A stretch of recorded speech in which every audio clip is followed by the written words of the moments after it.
The presentation of the colors is brought to you by the United States Coast Guard. Chief's mess, attend, hut! Oh, say, can you see by the dawn's early light what so proudly we hail at the twilight's last gleaming, whose broad stripes and bright stars through the perilous fight o'er the ramparts we watched were so gallantly streaming, and the rocket's red glare, the bombs bursting in air, gave proof through the night that our flag was still there. Oh, say, does that star-spangled banner yet wave o'er the land of the free and the home of the brave?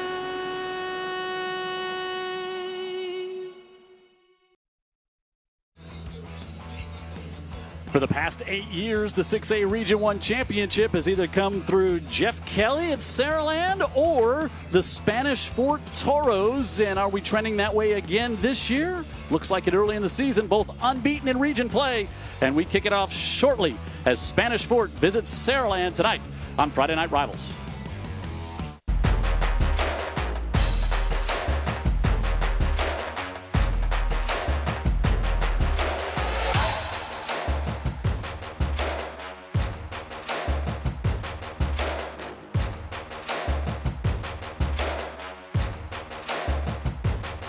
This is Dr. Pepper Friday Night Rivals, presented by Sonic.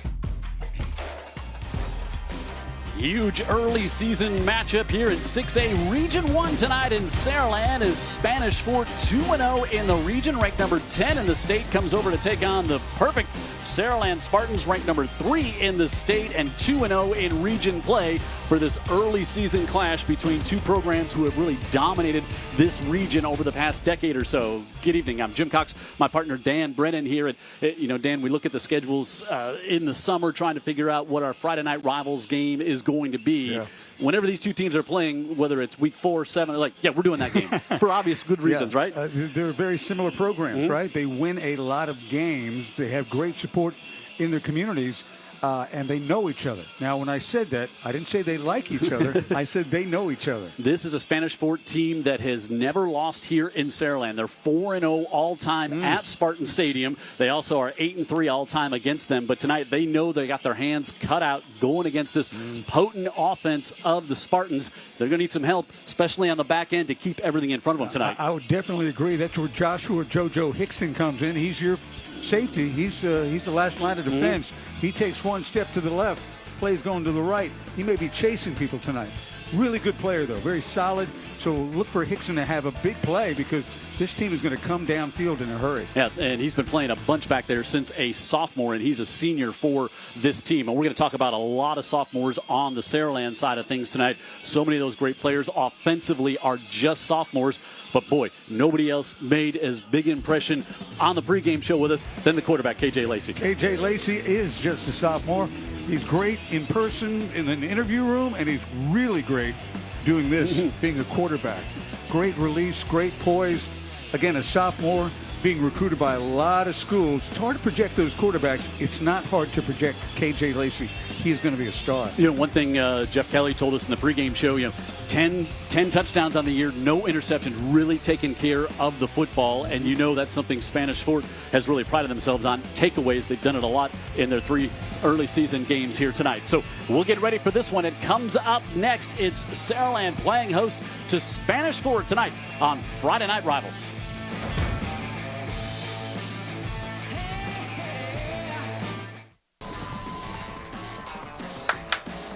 Friday Night Rivals here tonight in Saraland, and we are excited for this 6A Region 1 matchup as Two teams that have been powerhouses, as Dan and I talked about just moments ago, as we get ready for the coin toss here tonight to see who will start this one with the ball. And Saraland is a team led by those three great sophomores on offense we've talked about so much, Dan. And so Spanish Fort they won the toss. They want the ball, and Saraland will kick off, says our referee Don English there. So a good look at kind of contrasting styles, I think, here tonight. Saraland, a team that really likes to push the ball down the field. KJ Lacey averaging 246 yards a game in the air, while Braden Walker, the quarterback, has thrown for just 250 yards all season for Spanish Fort. Let's go down on the sidelines as Heather Healy is down here with us tonight. Good evening, Heather. Good evening, gentlemen. So great to be with you guys this evening. Now, tonight matchup means a lot in region play, no question. But we're getting into part of the season where this season is going to ride a lot on how this team identifies themselves. First, starting with the home team with head coach Jeff Kelly with only 13 seniors on the roster. He says, yeah, we look young on paper, no question, but they play like such a mature unit, and you've seen it so far this season. For the Toros, head coach Chase Smith is building that winning culture with his own stamp on this culture. He hopes to continue tonight, guys. I think you'll see that over there. Had such great tradition at Spanish Fort, but whenever you have a new coach come in, Chase Smith, first year there, doesn't want to throw everything out, but wants to put his spin, as Heather said, on his own culture there. Yeah, I mean, they've won. They've won since he was an assistant there as a young guy back around 2009 7, and 10. Yeah. Okay, so then he went on to South Alabama for a while. But sure, I mean, he's a guy, he's got his own plans. And even if Ben Blackman did a great job, which he did, a state title included, there's things that Chase Smith wants to get across to these kids that maybe the coach before him didn't think it was as much a priority. He does. Just how you view things. So that's there's right. Chase Smith, he was the head coach down at Robertsdale. Then he started the program at Orange Beach. And as Dan said, was at South Alabama, an assistant here. Moved here down to this area from Birmingham in 2007. And, never left Spanish Fort. Kept the same house there. And now he's back. And he said, it's so nice. I've always been 45 minutes away from home. And now I'm just right down the road. Right. And Hunter Kirkland will kick off. Jake Godfrey, who's the guest on the pregame show. One of the Toros back deep, and we'll get a fair catch at the 20. And we'll see this Spanish Fort offense come out here on the field, led by Braden Walker, the quarterback, who, again, he's not put up huge numbers, completing 44% of his passes so far, only 250 yards through the air with one touchdown and one interception. And I think he's going to have to throw it a little bit more here tonight against this talented Spanish Saraland defense. Yeah, this says a lot that they said, no, we'll take the ball first. Almost everybody defers, but this Saraland team is so scary offensively. You'll take as many possessions as you can and hope to get it turned over a couple of times on top of that. Jake Godfrey in the backfield, number one, 195 yards and 2 touchdowns last week against Baldwin County, and he'll start it here, and he'll get one before he's quickly bottled up and brought down Cameron York. This is junior linebacker able to make the stop there as Walker looks on, starting quarterback, a senior, and then you got Godfrey in the backfield. We'll also see Sawyer Wilson come in there. Mullins on the outside, Nemo Hickson, who's might only be about 5'5", but he is a playmaker. Reeve Dolan, one of the captains, JT Bradley at center, Bree Blackman, another captain, Blake Smith, Anthony Passarelli, their leading receiver, Chris Sullivan on the outside, but Godfrey is who this offense runs through in the backfield. 500-plus yards coming in to start this one, and he'll get the second carry tonight, and that will get out to about the 26. Pretty good blocking, nice cut by Godfrey, and they've got a third and manageable. York with his second tackle as we look at this Spanish Fort Saraland defense. Only 119 passing yards they've given up all season. That's just 39 per game. Yeah. Coleman, Paramore, and Bird, they'll rotate a bunch in on the front there. Bowie, who is the really talented sophomore linebacker. Thompson, York's got 2 tackles already tonight. Curtis, and then you've got Crenshaw, Lafitte, Gully, and White back there, kind of ball-hawking members of that secondary who are young, but they can certainly go up and change games around by taking the ball away. And just 28% opponents against Saraland on third down, and that number is not going to improve here on this one as they're able to get it complete to Cameron Jackson, but he's going to be stopped short. How about it? Saraland is in cover 0 right there. They've got no safeties deep at all, so you've got to make the play, and they do. And they tried, you see right underneath boy, 4th and less than a yard, but that'll bring up the punt team. So with 3 and out to start things off for this Toro offense. Really great play by Gully. Gully rather comes up, makes a big stop. Low snap.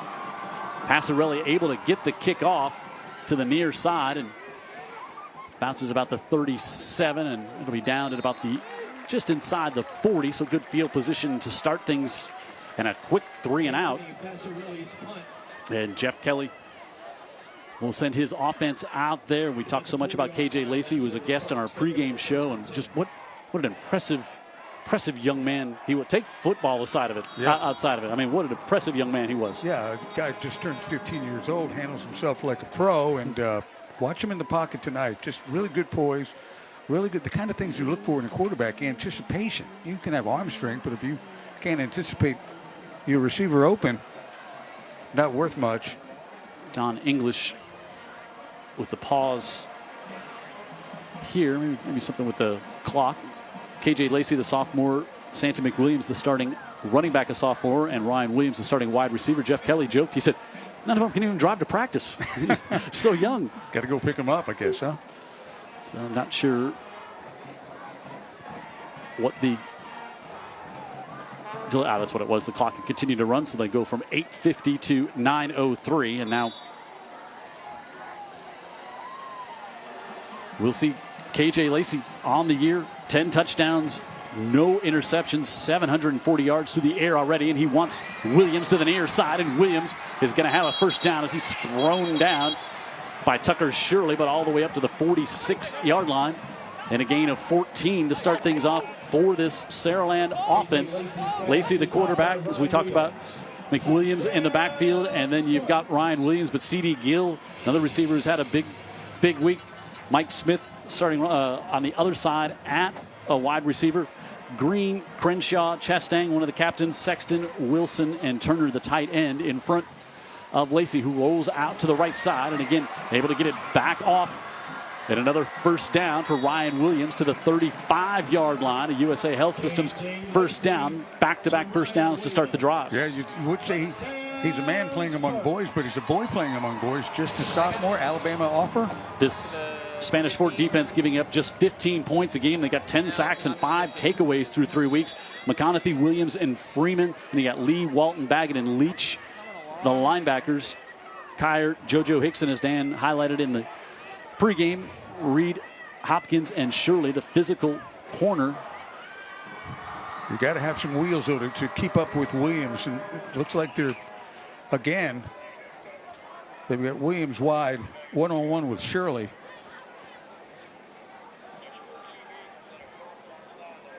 Let's see what Don English.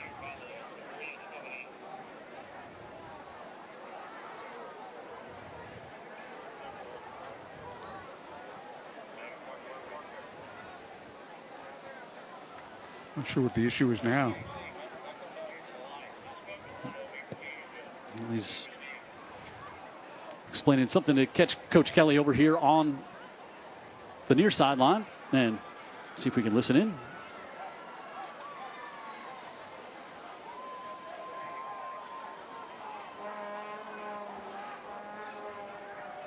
All right, so any lip readers out there at home could text us what Don said. That would be great, as we didn't have his microphone there. Might not have turned it on. What a great stadium here. Yeah, I kind of took a walk right before kickoff, and it is jammed on this side. And a hard count. KJ Lacey going to get 5 free ones here as Spanish Fort a little over aggressive, and now have a 1st and 5. What we've got here, Jim, is we've got South Alabama's greatest show on turf, right? I mean, they are that dynamic.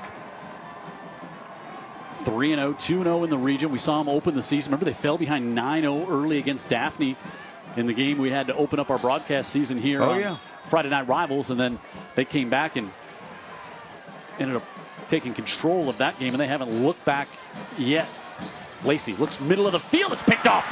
Tried to go over the middle of the field. And that one thrown away. Brian, I think it's going to be JoJo Hickson who came up with the interception. It was play and safety, the first turnover of the year for Lacey. Well, that's the guy I highlighted, Jim. He's got to play well for that very reason. They're going to take the shots downfield. They've got so much speed. Lacey just doesn't identify. Look, he just turned back to the ball. That's what he did. That was a great recovery on the ball by And he had help behind Hickson. him. Yep. He had help behind him, but he was running opposite of where the ball was able to spin and make the move and see what Spanish Fort can do here from about the 10-yard line. So Spanish Fort with their 6th takeaway early this season. And that's the first one that Lacey has thrown so far this year. And now Godfrey will fall ahead to about the 11. Godfrey going to UAB. We've seen him play more as a receiver in the past couple of years, but now he's in the backfield more. What a delightful young man he was on our pregame show. Go on and on about him. By the way, Saraland is now just, they have the Spanish Fort, I should say, has just put in the backup tailback. That is Wilson, and he's got some wheels. One cut and go. Over 300 yards so far on the season, and this time he's going to not get back to the line of scrimmage. Good pressure there. Jermaine Paramore, big nose tackle, returning starter on the Saraland team, able to come up with a stop and lose yardage, and going to bring up 3rd and 10 here for the Toros. They're just disposing of offensive linemen. Penetration, there was really nowhere Wilson could go. Dangerous, you know, backed up this far, you don't be worried about putting the ball in the air with a turnover. And they bring Godfrey back in the backfield. Walker looking to air it out to the near side. It's overthrown and incomplete as he wanted to go to Jackson. Yeah, that'll bring up a punting situation out of the end zone. We just saw that first snap on the punt for Spanish Fort that rolled back to Passarelli, and that one just over the head there as Xavier Crenshaw, the junior, was back in coverage going up against the senior Cameron Jackson. They weren't in a cover 0 that time. Williams stands at the Toro 40. We saw him bust one in that Daphne game. Passarelli, a low line drive kick.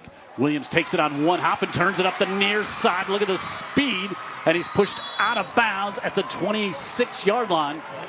Great field position, and a little late from JoJo. Gave him a little knee there after he picked off a pass intended for him on the last drive. Yeah, look at this response and to the punt. One of the fastest receivers in the state. He really gets leveled there right on the sideline, and then JoJo's got a little action for him. I don't think that was necessary, but so now we'll see how the young quarterback responds after the turnover. I think he's going to be just fine, Jim. 4 receivers inside give. McWilliams hit as soon as he got to the line of scrimmage. We talk about these wide outs, quarterback and all. You got a running back who's just a sophomore, and he's getting offers all over the place. SEC, Michigan, it's amazing. Tyler Crenshaw going to have to come out for a play with a loss of 1 on that one as he lost his helmet. And so we'll have a new left guard in here on this play, and we'll go 5 receivers this time for the Spartans, and pre-snap flag from the far side.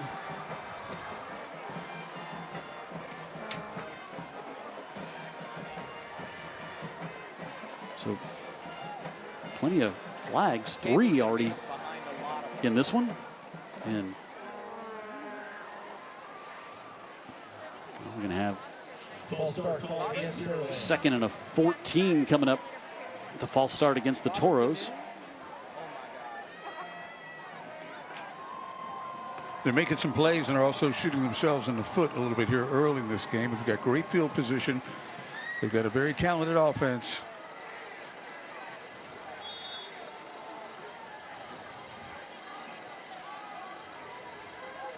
And McWilliams, sophomore, sling it on a little Swing to the near side. C.D. Gill, another sophomore. That's his 14th catch already this year. Yeah, in the slot. Good, reliable guy. Also with speed. And again, the theme of the day, he's a sophomore. And just so if you're going to double Williams, right? I mean, you would think you're going to double him, especially if he's out there top by himself. You would think, and so then you got C.D. Gill. You had Mike Smith, who had a big game last week, number 6 for this Spanish Fort. The old man, the junior. Yeah. 3rd and 10. Lacey rolls out, flings it to the far side, and it's dropped. That one in and out of the hands. Kind of little bump at the end of the play as Williams couldn't hold on to that one. And we've got an injured Spartan lineman down at the 30. And now a 3rd and 10 coming up from the 27-yard line. And that's Brandon Sexton, the junior, who is down with 5:57 left. Yep, so we'll take our heat timeout here. Scoreless. 4th down coming up for Spanish Fort.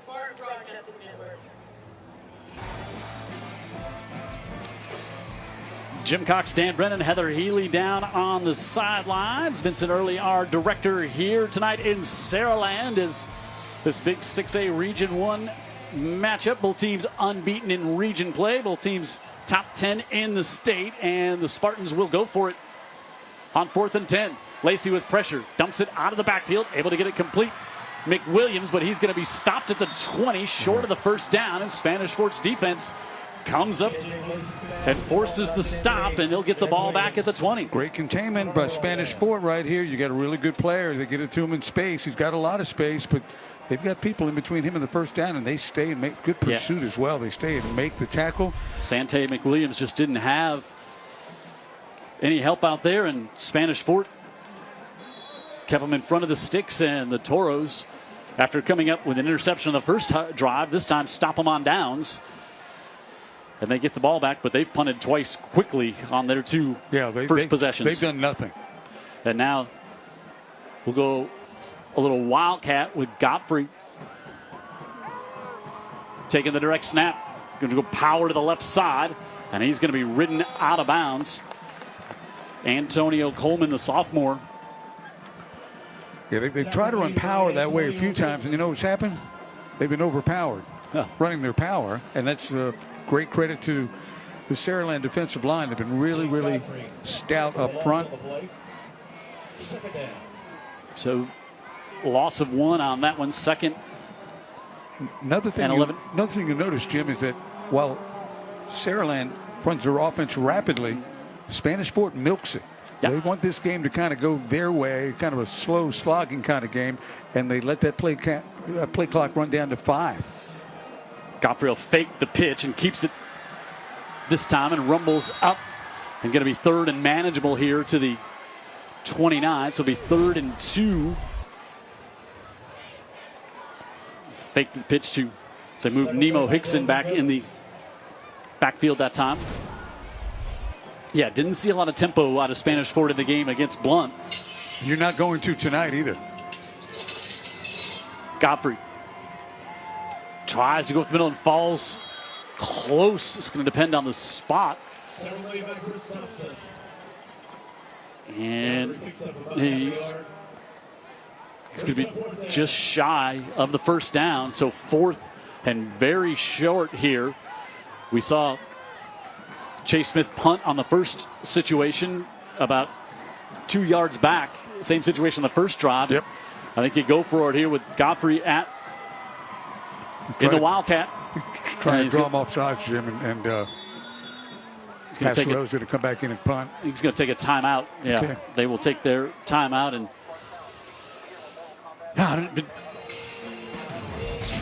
get paid to make these decisions as the head coach, right? That's right. Scoreless so far, 4:27 to go in the first at Saraland. Spartans and Toros still even.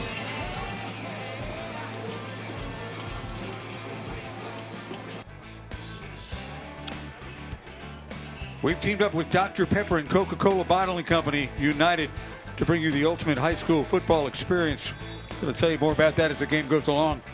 But tonight's broadcast brought to you in part by Dr. Pepper. All right, so on 4th and less than a yard after the timeout, Chase Smith says we're going to go for it. He's going to keep his best player with the ball in his hands, Jake Godfrey. This time he wants to go to the right. He cuts it back up, and he's going to have the first down. I like the call, and I like just keep it in number one's hands. Yeah, right? well, you knew that's where it was going to go. Godfrey, a really good player going to UAB. He's viewed by them as what he played as a sophomore and as a junior. He's a slot receiver, but he does a pretty good job at running back for this team this year. USA Health Systems first down. That's a big first down, first of the night for the Toros. Godfrey with a fake and nowhere to go this time as he tried to go inside. And Jimmy Bird, the senior, all 6'6", 225 pounds, when there to make the stop. And we'll go on the sidelines. Heather. Yeah, guys, let's talk about these fans tonight. We've got a packed home crowd and a very considerable away crowd. For the home team, they are Team USA all the way. But for the away team, their theme tonight is Ice Out. They're going to be dressed in silver and in glitter to ice out the competition. How about that? Yeah, huge crowd on this side. A late arriving Toro crowd across the way. 2nd and 11 is Sawyer Wilson will take the handoff, and you can see his speed as he breaks it up the left side. He's got a first down and more inside the 20. Touchdown, Toros. Yeah. Jim, I told you about this guy, Sawyer Wilson. One cut and go, and he's got track speed because guess what? He's on the track team. 64 yards. Boom. Wow, look at that. Look at that form. And Godfrey rode him the whole way, gave it off. And the 5th touchdown of the year for the sophomore, who kind of in week 1 was a bit of a surprise to Chase Smith and his coaching staff, how well he played. And then we saw him in week 2 against Blunt. And now Lucas Bro, a little low snap, but a good job as Tucker Shirley. The snapper, that one a little low, but Braden Walker did a good job on the hold to get that one placed for Bro. And Spanish Fort converts on that 4th and inches. And so Chase Smith took a timeout, said, hey, we're going to go for it right here. Just needed a few inches. Yeah, he gets Godfrey. about 5 yards. Godfrey does. You take Godfrey out of the game. You put your second string tailback in. And they keep Godfrey at the Wildcat. Wildcat, okay. Yeah, and the decision there by Godfrey, too, to decide hand it off or keep it and cut inside. And he hands it off to Wilson, and he saw enough there on the edge. And he knows Wilson. He knows he's got speed. Look at that. Right through the defenders, and then there's really no chance. That's how fast this kid is.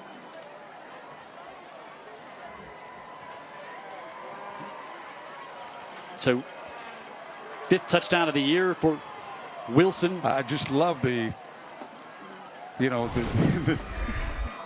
track technique once he got loose. That's a big score, 6 plays, and that's 6-2. Officially, they'll give it to him. It's 65 yards for Wilson. Scoring summary brought to you by Mobile County Sheriff's Office of the Mobile County Sheriff. And Bro to kick off, and Sante McWilliams, Ryan Williams, and C.D. Gill all back deep for the Spartans. High, kind of a pooch kick to around the 20, taken at the 22. Then McWilliams brings it out to about the 39. And how about that stop by the Toros defense down inside the 20 there to get their team the ball back? Yeah, they got a stop down there. They got a pick down there. Now you got a guy hurt. And I think that's Shirley, huh? Yeah, I think that is Shirley, Tucker Shirley, the senior. Yeah, so this is a big place. This 4th and 10. You're kind of in no man's land here. And they get it in the hands of McWilliams. He's got some space. They get it. They have exactly what they want. But watch the pursuit here. Great pursuit. Who is that? Is that Dixon? Great stop coming up to make the tackle there. Jordan Dees. Dixon 33, Dees 16. That was a key play, and I think Shirley was at the end of that play as well. But now, Shirley, starting cornerback, tough kid, very physical. He's down at the 39. That's where the ball is. Yeah, and not just starting as a corner, but also the long snapper. Yep. Take a look at what happened last night in a game that they moved this game up to last night to get away from the rain, and then it got delayed by rain and storms last night. And but we're fine tonight. Fairhope remains perfect on the season, ranked number 3 in 7A. Theodore continuing to roll. Theodore going to make a lot of noise in this region as they stay undefeated, 49-0. Testing, 1, 2. Last night, Foley Baker. Tonight, Bryan and Citronelle, Robertsdale and McGill, Murphy and St. Paul's. 6A battles there, aside from Foley and Baker in the 7A matchup. BC Rain and Faith tonight, Alberta and Williamson. Faith and Rain, I don't know if they're playing twice or just on the schedule twice. Gulf Shores and UMS tied at 7 in the first there. Williamson and Viger, that's a big matchup tonight in 5A. TR Miller and Jackson, Orange Beach and Satsuma. Looking with plenty of time. Lacey flings this one up the far side, and it kind of hung in the air, but hauled in by Mike Smith. Woo! He had a lot of faith in that arm, and it just got there. Wow. Coming over, trying to close on it was Reed Hopkins, the junior. Yeah, that's a long throw. Oh, it's a long throw and maybe an ill-advised throw, but he was able to get it there. And, you know, here goes Saraland again. Completely different offensive philosophy than Spanish Fort. Smith had the big week last week against St. Paul's. And the give, Sante McWilliams bounces it to the outside, and here goes McWilliams. Touchdown, Spartans. You want to play the pass, that's fine. This guy's got an offer from Michigan. 43 yards. Piling up more offers from around the southeast as well. So after a lot of jabs in the first 9 minutes of this quarter, we see a couple of big uppercuts landed here. We do. Bounce to the outside. How about Clint Smith, the blocking there? Great blocking by Smith. Great recognition by McWilliams. Great speed by McWilliams. And we're about to be tied. Third touchdown of the year for the sophomore. This is more like it, Coxie. This is more our speed. That's why we're here, right? Yeah. Kirkland for the PAT. And it's no good. Ooh. Ooh, so Spanish Fort will hold the lead. Watch the block here by 12. Clint Smith gets a little bit of the edge there and then once to the outside. Not many people are going to catch him. No, you also have C.D. Gill with a real, you know, they say this over and over again. It is so true. If you're going to have big runs, not just a good running game, but a running game with explosive plays of 20 or more, your receivers have got to block, or it's just not going to happen.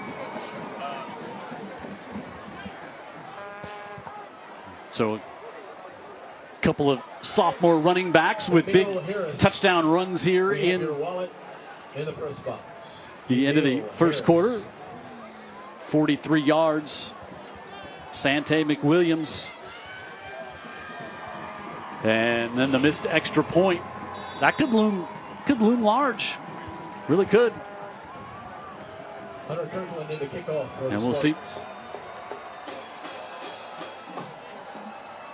Kirkland ready to kick it off for the Spartans.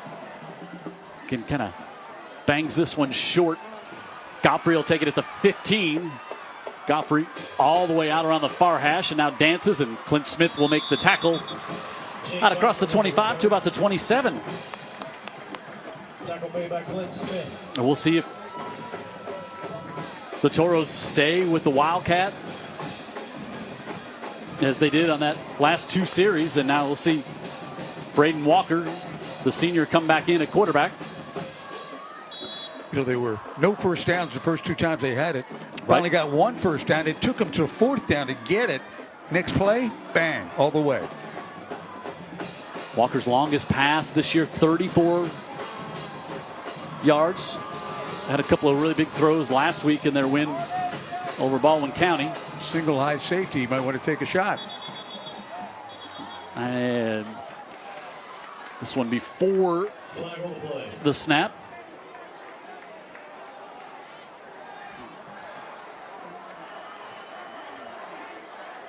We'll see if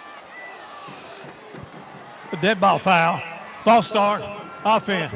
Replay first down. thanks to Don for getting his microphone working for us. And so 1st and 15 now for the Toros as we're down near 2 minutes to go in the opening quarter here tonight in Saraland.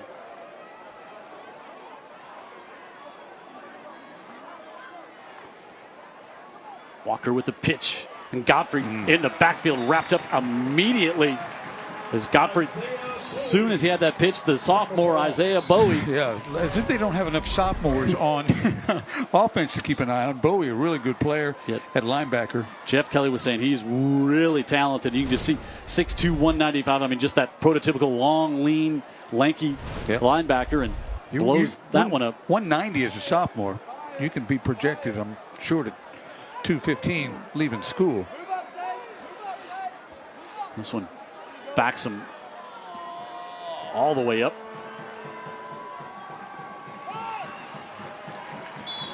Inside, Wilson gets brought down by Cameron York to the 20. I'm going to bring up third and about 8. Don English, a referee. Lawrence Hogue, Jeff McCarley, Jeff McAllister, Ray Shelley, Mike Rembert.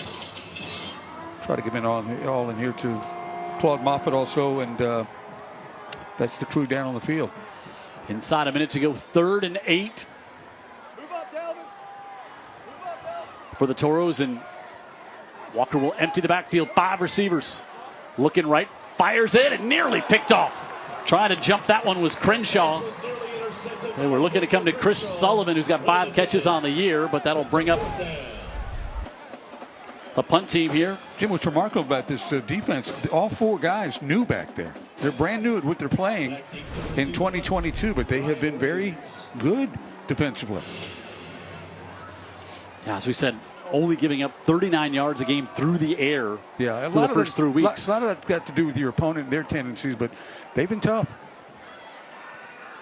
Another low kick, and Williams just, he wanted to so badly, but he had 2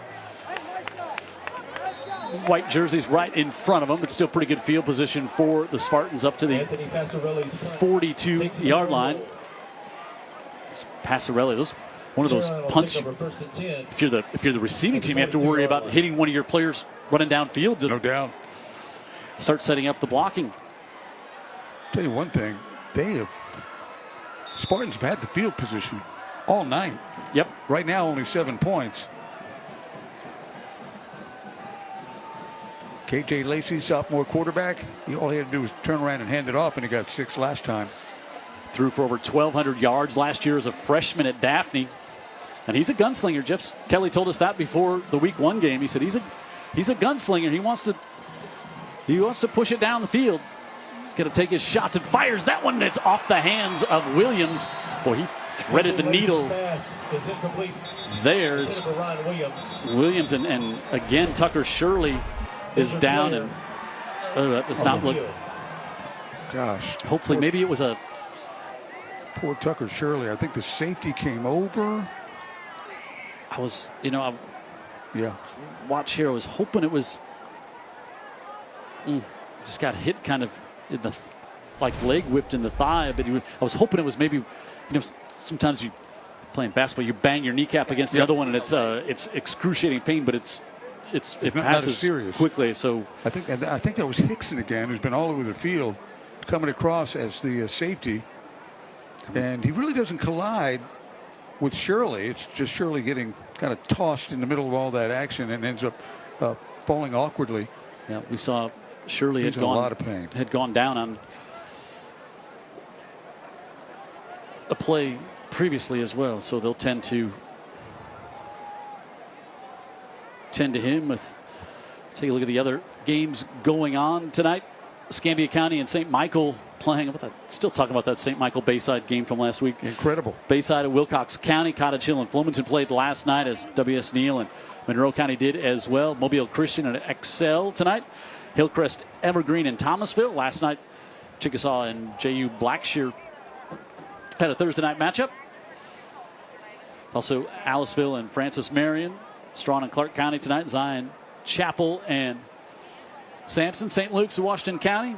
And let's see more of the games last night. McIntosh, Choctaw, and Leroy, and Pleasant Home and McKenzie all with their Thursday night battles. And good to see Tucker Shirley up again, and now he'll jog off. That's a good sign for that young man. That's a good thing to see. He has been really banged up twice where he's in a lot of pain. Twice in this game already. Really twice in the last 10 plays, probably. Tough kid. Very physical corner. This will make it bring back a 2nd and 10 here for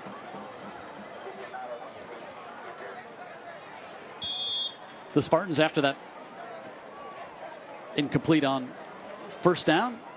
Spartans just feel like they get that fuse, you know. Yeah, not yet, wait for it. And they just feel like with the speed they have and the connection this quarterback has with his top receivers. Now they go Ryan Williams at Wildcat, and there was movement before the snap. Yeah, you got Ryan Williams at Wildcat, so now you're going to put it directly into the hands of another playmaker. He was a quarterback growing up here in Saraland. Wow. And then moved him to wide receiver. Dead ball foul. False start on the offense. Replay. 2nd down. Not so crisp tonight, right? No, I agree. These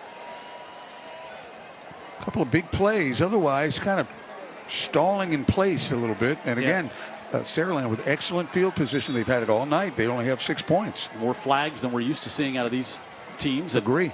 2nd and 15. Lacey back now. Little play action now. Wants to air it out in the middle of the field. Looking for Williams, and hangs up there, and he collides with the other intended receiver as C.D. Gill was coming up there. As that one hung up in the air for almost 40 yards. And that's dangerous. Well, what happened was he underthrows Williams. Gill is close enough to make a play on the ball, considering the ball is for him. But if he gets that ball out there, Williams walks in for a touchdown. Yeah. That's the kind of speed and explosiveness the Saraland team has. Any given snap of the ball, something like that can happen. He just underthrew. It'll be 3rd and 15. And C.D. Gill, another one of these sophomores, looking to the near side, and now Lacey going to just scramble, and he's going to get forced out of bounds for a sack all the way back at the 26-yard line. Give Spanish Fort credit. Couldn't find anybody. They sniffed that one out. They sniffed it out big, and they got busy on the other side of the line of scrimmage. I think Reed Hopkins, the safety, was the one, and so Saraland goes nothing but way backwards on that one, and they're going to have to punt from inside their own 15 now. So Spanish Fort has at least flipped the field. And Gottfried and Hickson back, late substitution on for the Toros. Good high end over end kick, fair catch called for by Godfrey up at the 37-yard line. It's a good punt by Kirkland. That right there just demonstrates the difference in these teams, because Williams, when he gets a punt, he's on go. Godfrey played it safe. They're going to have good field position up near the 37-yard line. Yeah. Best field position they've had by far. Yeah. And the Toros with 2 men back, and then they had 9 on the line of scrimmage, so not a lot of blocking in front of him. No, and so he does the efficient thing. Barring a flag here, this will be the last play of the first quarter. Hickson in the backfield. They'll give it to him. This is Nemo Hickson. And Hickson takes a lick but falls forward. He'll get a handful, and that will bring the first quarter to a close. 2 exciting long runs for touchdowns. Sawyer Wilson for 1 from 65. And then Sante McWilliams answers back. The sophomore on the other side. The PAT was no good. Spanish Fort on top by 1 through 1 here at Spartan Stadium.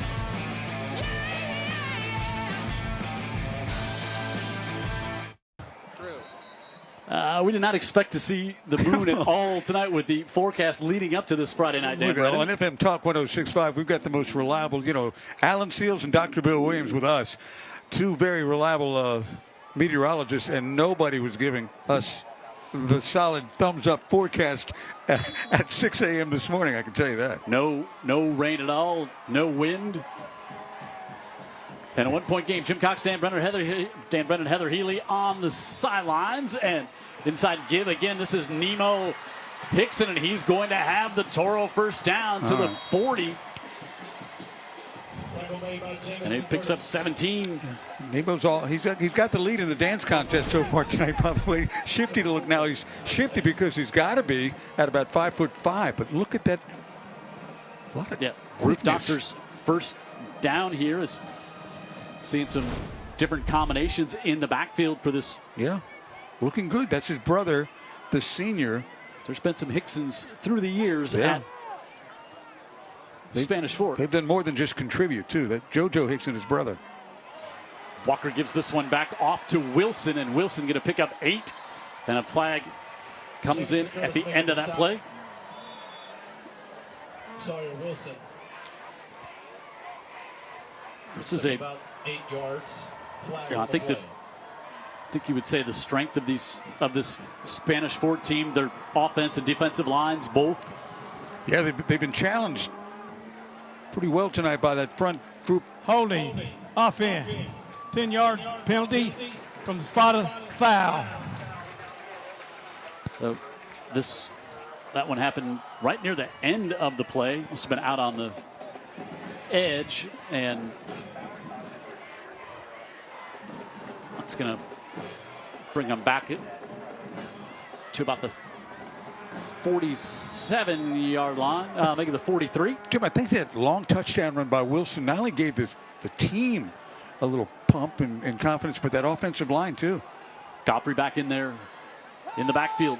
Walker looking to set up a screen with pressure, holds onto it, tipped in the air and nearly intercepted as Chris Thompson, the junior linebacker, he read that screen, stayed there, and Walker was holding onto it as long as he can, trying to let the defensive line come at him, that's for sure, as Paramore was there, and there were 3 jerseys. Bird got a hand on it. Jim, you know, if you're ever on Government Street, you see a big box truck heading toward the tunnel, you're saying, no, don't do that. And that's what I was thinking right there with Godfrey. He's played a really good game, but that was nearly a truck getting stuck as in an interception. 2nd and 13. Walker gives it off to Godfrey on the right side, and he'll get maybe back to the original line of scrimmage before Jimmy Bird wraps him up in 3rd and 10 coming up. By Jimmy Bird. Jimmy Bird might have a tummy ache after this one. Godfrey loaded his helmet right for his belly button and got the last 2 yards the hard way. Let's see what they can dial up here. Needing 10, maybe a screen. What do you think? Yeah, we'll get 11 officially.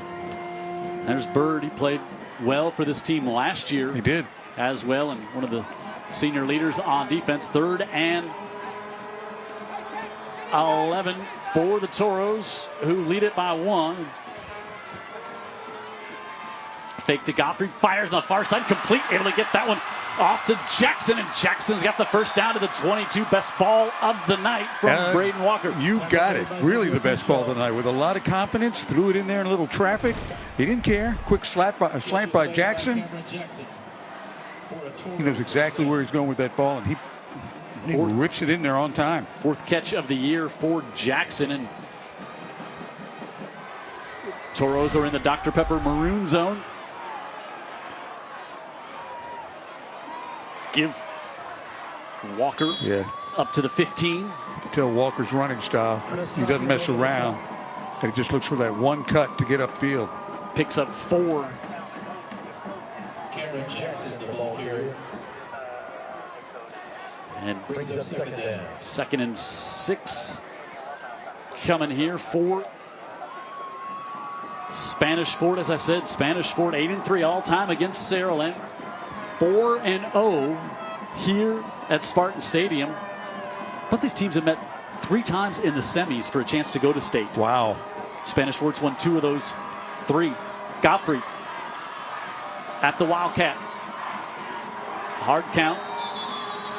They did not get it off unless Chase Smith got a timeout. I think he did. You could see Godfrey emphatically trying to get the timeout called, but the play clock was winding down. But Chase Smith took the timeout there. second of the first half. Took one before that fourth down call. 7-6 in the battle in 6A Region 1 tonight here in Saraland.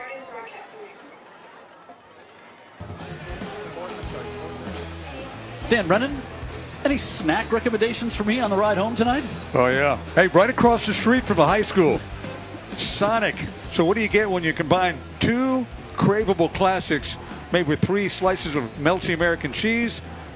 It's the Sonic Grilled Cheese Double Burger. You know what? Guess what I'm going to tell you right now? It's really good. And it's on my way home. Well, I mean, if you're leaving the stadium, it's on everybody's way home, correct? It's on my way home. Okay. I don't want to create a line. Speaking of line, I'm going to tell you something about that.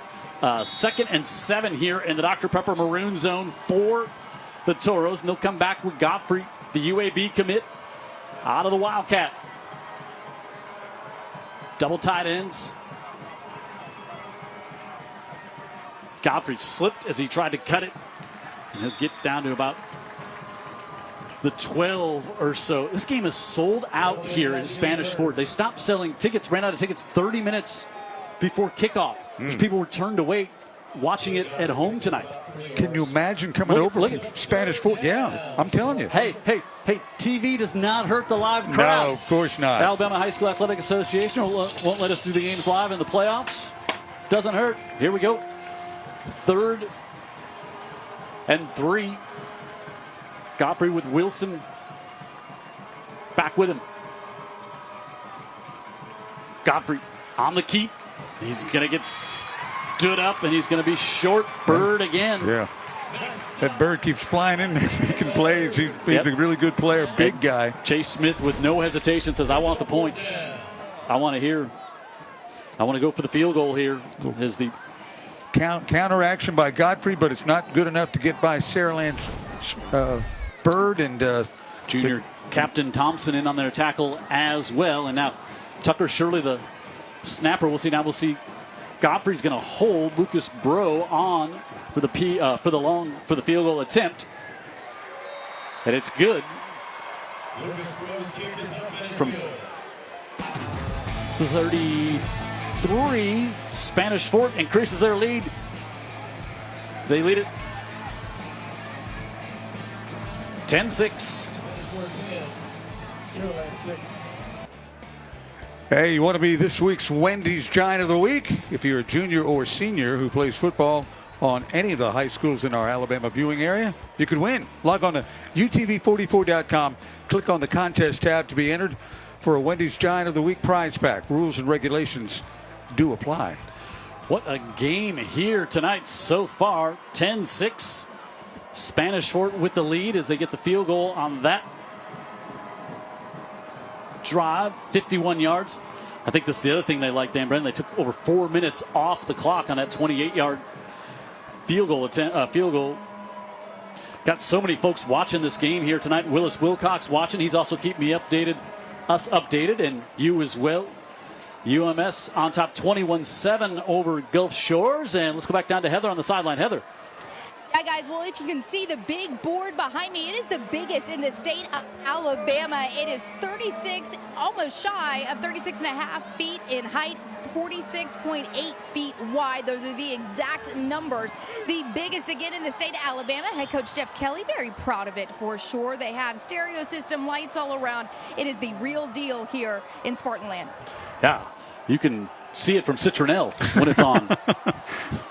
Short kick to the far side, and fair catch called for at the 32-yard line. Yeah, they've had the video board here, but this one is, I think Heather said 36 by 47. It's great high resolution. Watching, they got our game going on over there, so great for everyone here tonight. Other folks watching the game, our old friend Colin Cahill watching.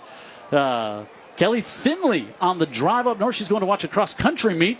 She's here at Saraland. The kids go here usually, but she's up to watch a cross-country meet in the morning. She's checking in with us as well. Jeremy Williams, old friend of mine, watching the game, having very nice things to say about you, Dan Brennan, in my text here.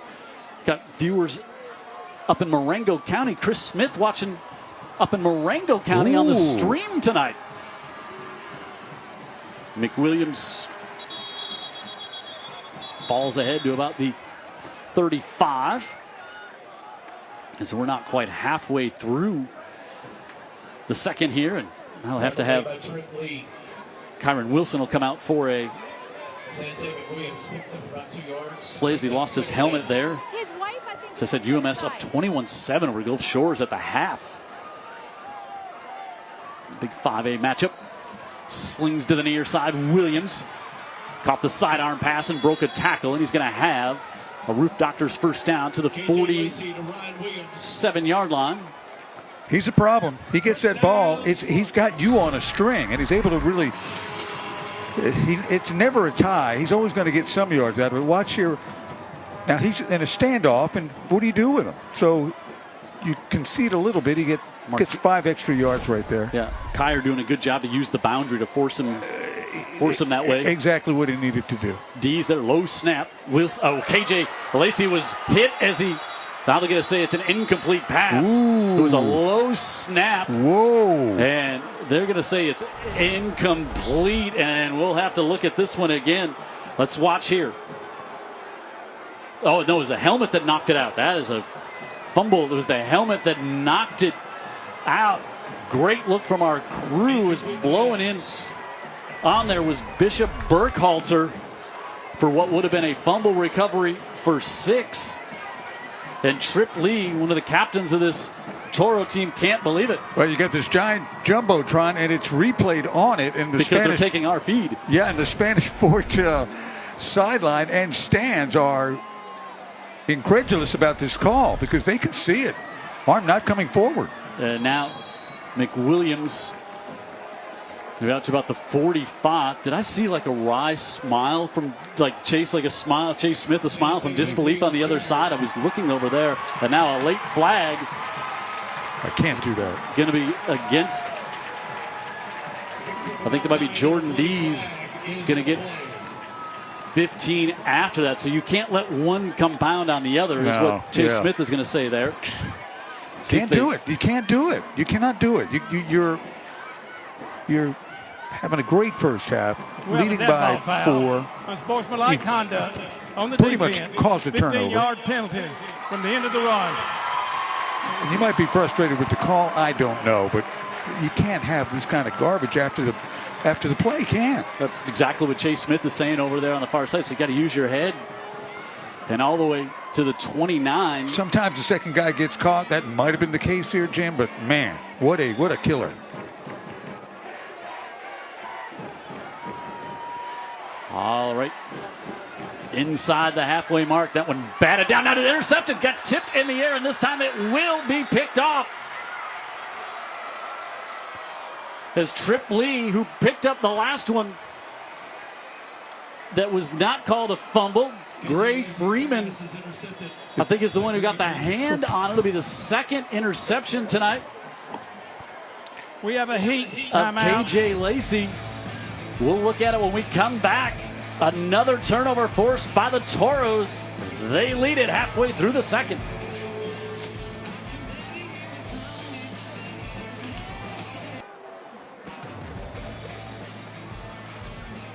What a game here tonight.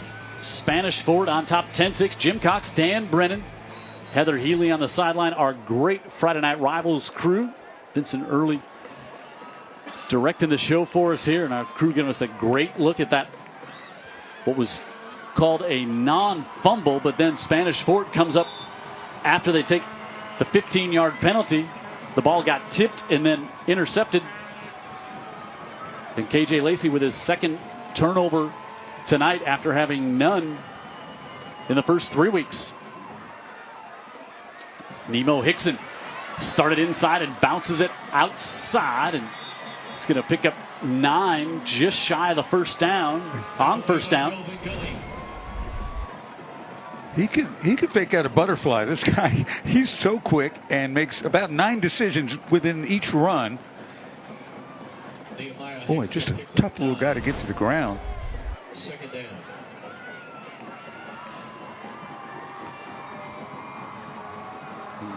Seen combination of players in the backfield, and now Hickson this time is not going to get back to the line of scrimmage. Bird in there again for Saraland, going to bring up 3rd and short for the Toros as we move inside 5 minutes to go here in the first half. Bird's had a really good game. He's a little banged up, but he's no way that he is trying to leave this one. Brings up 3rd down. 3rd and less than 1.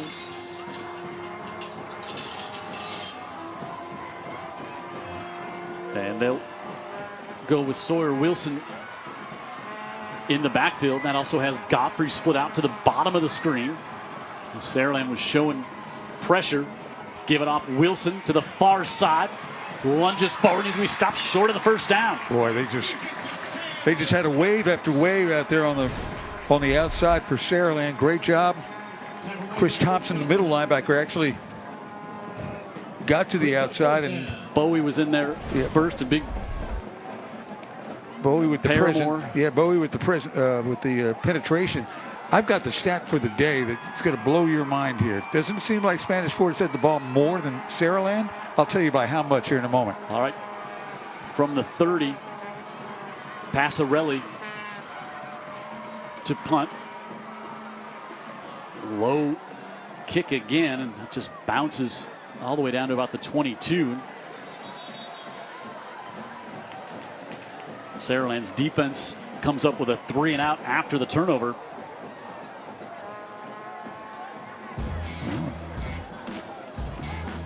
Our live stream on Facebook is brought to you by Alabama Orthopedic Clinic. Of course, we do our pregame show there, so Friday Night Rivals live on Facebook. That's a good use of Facebook Live. Sometimes I see some folks going live on Facebook that maybe it's not the best use of the live button, right? I would agree with that. But AOC proud to bring you our live stream tonight, which we do think is a great use of Facebook Live. After this play, I'll give you the time of possession stat. All right. Lacey, long pass to the near side. Williams in space, makes a move. Ryan Williams going to have a first down to midfield. So electric when it's in his hands. Oh, yeah. 4 catches for about 55 yards now. Yeah, Roof Doctor's first down. And boy, you just do not want to be out there on the island. And Markel Kyer this time forced him to the inside where he had some help. But Williams, the super speedy sophomore, has Saraland straight up at midfield. Gain of maybe 2 there on first down for McWilliams. Maybe this is not that unbelievable, but they've got Spanish Forts had the ball 15 minutes and 21 seconds, and Saraland only 8 minutes. So twice, basically, the number of minutes, time of possession for Saraland. Hard count by Lacey. Yeah, the drive that resulted in the field goal was over 4 minutes. Yep. We have a dead ball foul. Encroachment. Defense. 5-yard penalty. Replay, second down. Lacey with a hard count gets him 5. Hard count's one thing. How animated can you be as a quarterback, Jim? And I guess the quarterback gets that grace. You know what I mean, as far as motioning and. Yeah. At the 44. Lacey did the same thing, then looks over to Jeff Kelly in his 12th year here. Hard to believe, 12th year here at Saraland. Of course, took Jackson to a state championship game, coached at Satsuma. Well, play action. Lacey steps up in the pocket, wants to air it out into double coverage, and incomplete as he was looking down to the near corner, and Toros had that one bracketed well. Just late. He was late on the throw. There's a flag on the play. Right at the line of scrimmage. Lacey climbed the pocket there. Is trying to get it down to C.D. Gill. 2 flags, actually. He wants to have a talk with Gill. Looks like could be a lineman downfield. Might be one of them. Let's see if they're both on Saraland. And Saraland backing up like that's the case. Jeff Kelly animated, disagreeing with the call. We have inevitable downfield. On the offense, 5-yard penalty. Replay, second down. Back to second. See if we just And don't get 8 here. So I'm sorry, Jim. Get back to, let's see if they just don't get back to just quick outs to Williams and let him figure it out on his own, or something, maybe a sweep with Williams, something to get him the ball in his hand where you're not really going downfield. Because those plays can be big plays anytime. Sante McWilliams in the backfield with KJ Lacey. Play action, Lacey rolls out and fires it off and able to get complete. Look at a handful there, then a flag comes in at the end of the play. Middle well of the field. Away from the play. Yeah, right in the middle of the field. There's pressure coming from the backside. And now we see Brandon Sexton hobbling over toward the Saraland We side. have ineligible downfield on the offense. 5-yard penalty. Replay, second down. 2 in a row. Yeah, now it's going to be 2nd and 12 coming up. That's the problem you have with run-pass options. Linemen are kind of caught up with exactly what is my assignment. Do I need to get downfield and help the run, or what? Don't forget, we got our Hanson Supertex halftime show coming up here on Friday Night Rivals. You know when that comes up, Dan? Halftime. There you go. Second, actually call it 2nd and 13. Lacey, now he wants to scramble. Pump fake and went to cut it back and lost his footing right at midfield, and lost his footing, but also had a host of Toros there. Yeah, he had a lot of people that were going to help him lose his footing, so he decided to do it on his own. Great turf here at Spartan Stadium. Yeah, another great setting. Very different than what we had last week, but pretty spectacular here.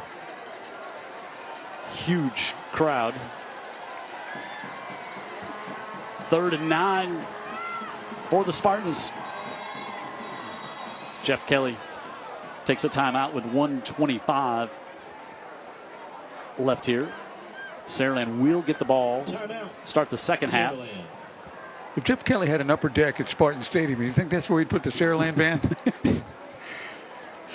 They are loud and a huge crowd. And we were looking about 6:30, and you're like, boy, it's not as many Toro fans as we would expect here. And then all of a sudden at kickoff, it's like, oh, no, there they are. Yeah, there they are. And that's not to mention the ones that never got in because they were sold out at 6:30. Right. Right down in front of us, you see the huge Saraland crowd, their student body there.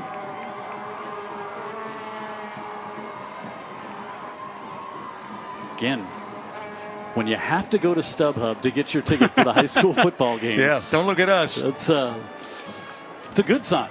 It's a place where everyone cares. Yeah, the two communities very similar in that way. Yeah.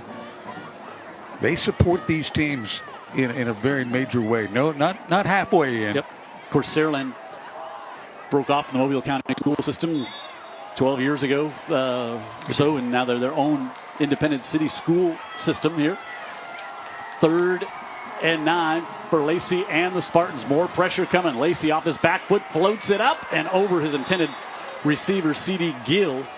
Good job coming over there to close on that one was Landon Beach, the linebacker back there in coverage. That's going to force a punt. Dangerous pass, pressure, I think that was William Anderson who blew in there first for the Toros. What a job by this Spanish Fort defense tonight, holding this explosive Saraland offense to not a whole lot. Jeff Kelly did say earlier in the week, he said this will be the best defense we've gone up against, especially up front. High kick and a fair catch called for by Godfrey at the 17. And now see what Spanish Fort, we got one timeout left. See how they want to play this. They have not put the ball in the air a bunch tonight, and I think they'd rather not. I think they would rather just keep it on the ground. I think a perfect night for the Toros is they throw it maybe 10 or 12 times. Maybe right now at this point of the season. I think you're right, and they were averaging 18 a game coming in, but I don't think they'd I don't think that's how they prefer to do it. Walker. And the Toros deep in their own end here as we approach a minute to go.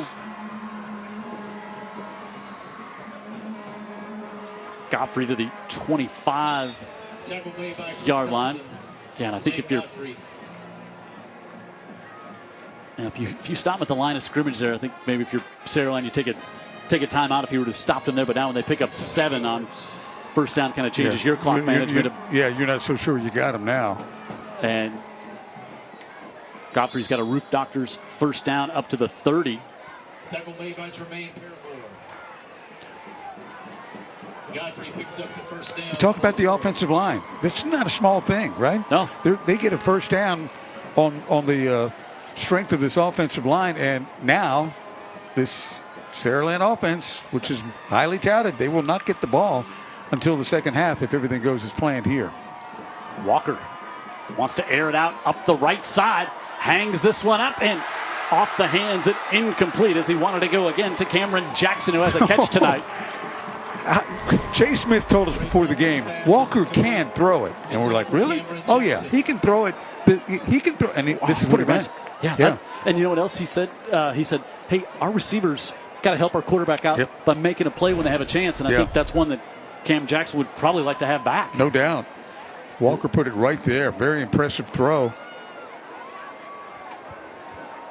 And you just kind of thinking, all right, they're just going to keep it on the ground here, run it out, and then you get a chance to get a big play. Yep, that first down gave him that allowance.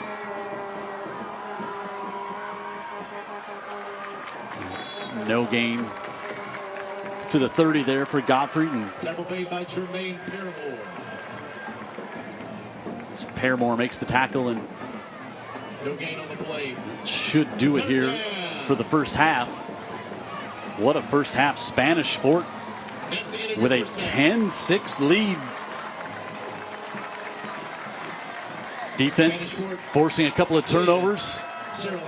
Also stopped him on a fourth down conversion as well. And see if featuring the Spanish Fort Heather trying to and our Saraland Spartan sound. Sponsored tonight catch up with Brett and Robinson Real Estate. Chase Smith. She's got Coach Smith. Heather. All right, Coach. Your deep right. Yeah, our defense is playing lights out right now. You know, we've just got to come away with points when our defense gets that ball back for us. We got to settle down. We're a little bit on edge right now. We're going to come back, settle them down, and play our style of ball and get the ball moving again. Message for this ball club here in the half. Yeah, we're just beating ourselves right now. I mean, we come in a great environment. It's hard to win here, and we're doing everything right except the little things that we preach. So go back to the basics. I mean, we're going to do what we do, and we're going to come back and fight our butts off to win this game.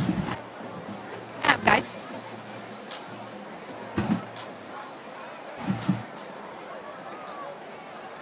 All right, thanks, Heather. Thanks, Coach Smith. Halftime here, 10-6. What a game. Battle in 6A Region 1. All right, our player of the week from last week, how about Sammy Dunn? This freshman quarterback at Bayside. 5'9", about 145 pounds, but he got an arm like he's 6'2", 195. Yeah, he's got poise like he's 23, too. So Sammy Dunn was spectacular in that game.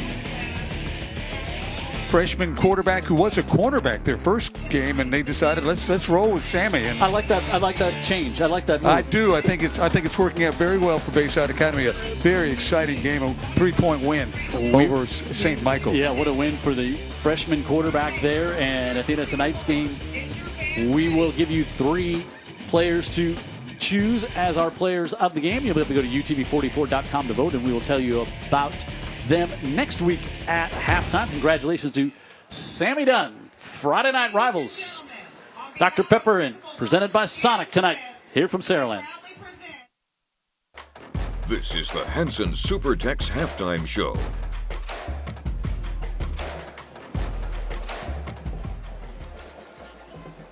Hanson Supertech's halftime show. Jim Cox, Dan Brennan, Heather Healy down on the sidelines. And here in this 6A Region 1 matchup, it is Spanish Fort on top 10-6. And Chase Smith talking there with Heather about, yeah, we're beating ourselves. But I think before the game we said, hey, going into the half, Chase, you're up by 4. You take it right now? He would take it. I think so. He would take it. And when you look at the Saraland team, it was almost inconceivable that somebody could do defensively what they have done. Now, Jim, they've done it for one half. Yep. Let's see. They've taken the ball away. And let's take a look at what the Toros have. They started in that crazy game when they lost on a last-second pick 6 to Fairhope, 7A Pirates, who are now 4-0 on the year and ranked number 3 in the state.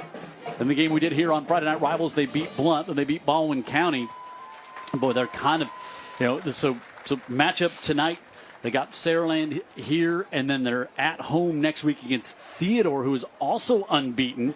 So this is a real challenging stretch here. Then they've got their non-region rivalry game against Daphne, and then they close things out the last month of the schedule. St. Paul's, McGill, Robertsdale, and Murphy before break, before the playoffs start. So you see this, this week so important for both teams. By the way, before we get to that matchup with Theodore next week may be over before 9 o'clock. So our top 10 poll in 6A, Clay Chalkville and Mountain Brook, still top 2 teams, Saraland, Hillcrest, Tuscaloosa. And look where Theodore all the way up to number 5. Mm-hmm. Of course, they were 7A. Now they're 6A. Pinson Valley, Briarwood, Gardendale, Hartselle, and Spanish Fort. And the Toros 2-1, 2-0 in the region. Their only losses, I just said, to 7A. That's the respect you get when you've got the track record that Spanish Fort has. Yep. Yeah, they're 2-1, whatever, but they're going to make the top 10 because they've won. They've not just had a string of great years, very good to great years. They have brought home titles. Yep. And so they've got the history behind them. All right. Halftime again. It's 10-6. We'll take a time out here on our Hanson Supertech halftime show to hear this special word from Dr. Pepper. Here's a message from our sponsor, Dr. Pepper. Hey everybody, Heather Healy here for Friday Night Rivals, and standing next to me is Mr. Keith Watson. He is the sales center manager here for Coca-Cola United Gulf Coast. All right, few weeks into the season, we're really getting to the nitty-gritty of the season here. What is your favorite part about this part of the season? Well, not that every game matters, but now you can see the teams are sizing each other up and who's standing, the standings are where, and they got to see a lot of film on tape, so the X's and O's really mean more the execution. This is when it gets good. Yeah, and talk about execution not only on the field, but how that these players can really bring this into every other part of their lives, whether it's school or bringing it beyond the classroom into the boardroom maybe. I got to tell you, with high school athletics, adversity is a big thing that we see. Not only have you experienced adversity, but how to overcome it. And that just plays well into the corporate environment as well. So. Absolutely. And you guys are doing such a great job. We greatly appreciate you being a huge, huge part of Friday Night Rivals for the 2022 season. Welcome back to the Hanson Supertech's halftime show.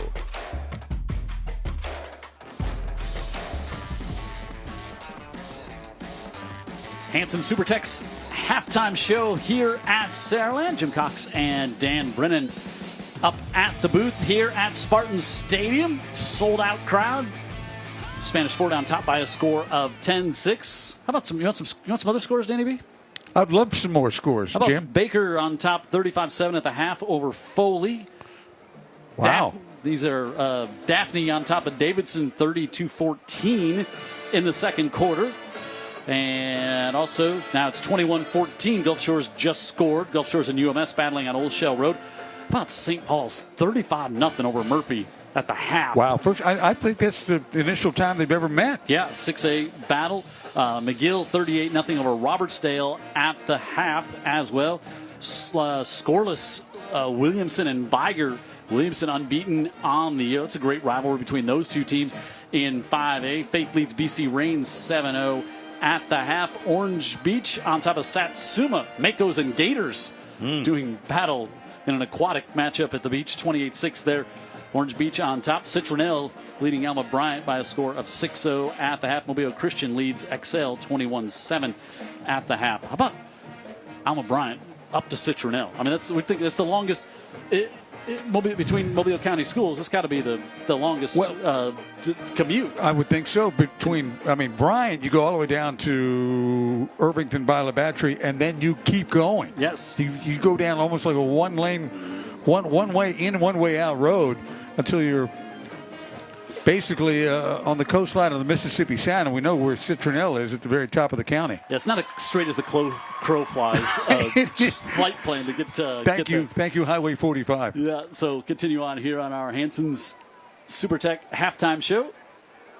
So we showed you what this Spanish Fort team had the rest of the way. Take a look at these Spartans here, and you can see why this game looms so big for both of these teams.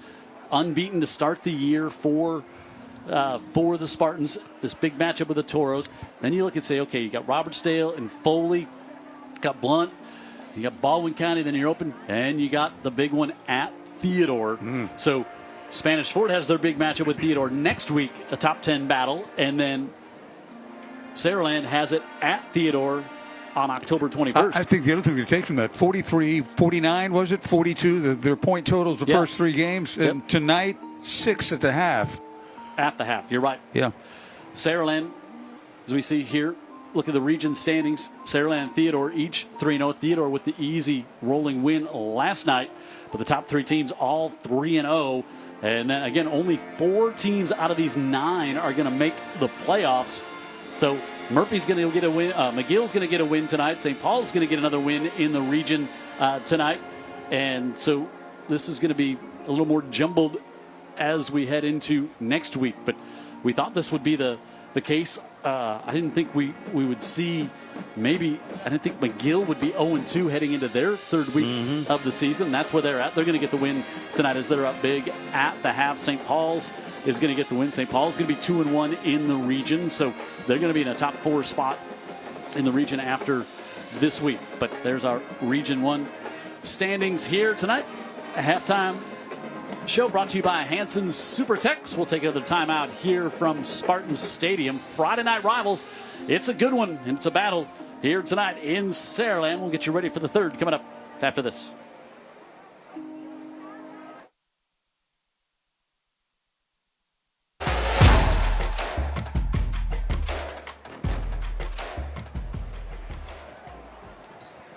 Hanson's Super Techs, not just one. They're all. We got a bunch of them. Yeah.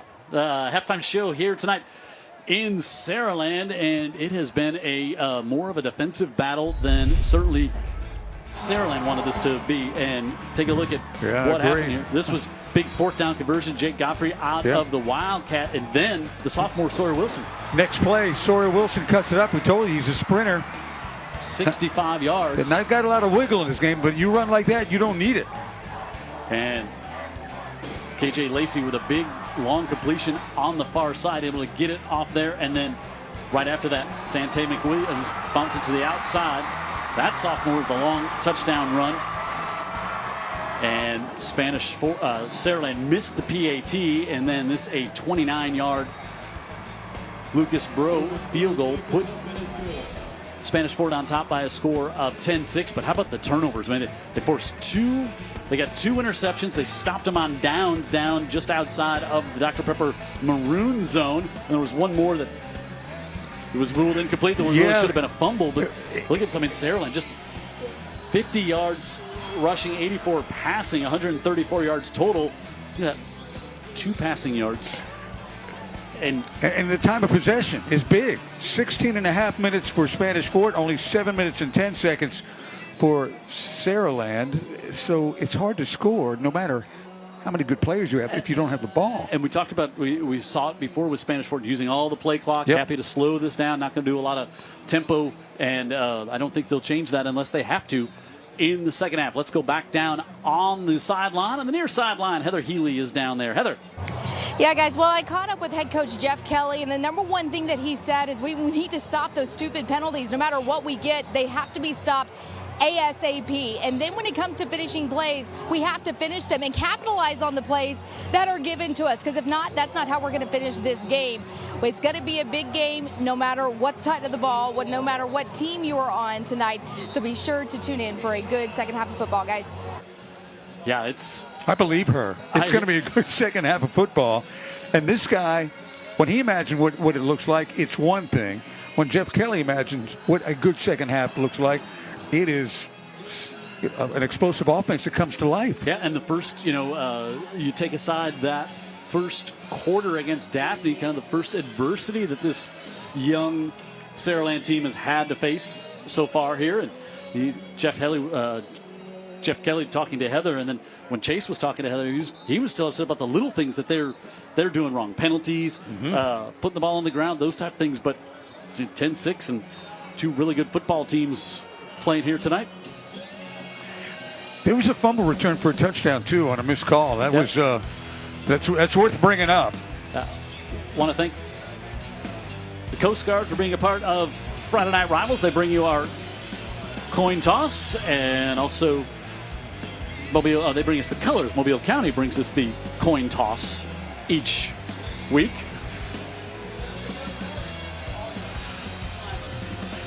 Also want to thank Greer's. Been here since 1960. And you know what? I think if there would have been high school football on TV in 1960, Greer's would have said, sign us up. Of course they would. We're in. Love that downtown market. Really cool down on St. Louis Street. Yeah. Also, Barrow Fine Furniture. Been a long-time partner of ours on Friday Night Rivals. So thanks for being with us here again tonight. Is Chase Smith and the Toros will kick this one off. Here, a little AC/DC Thunderstruck. Fred Riley, the old ball coach, watching the game tonight on Friday Night Rivals.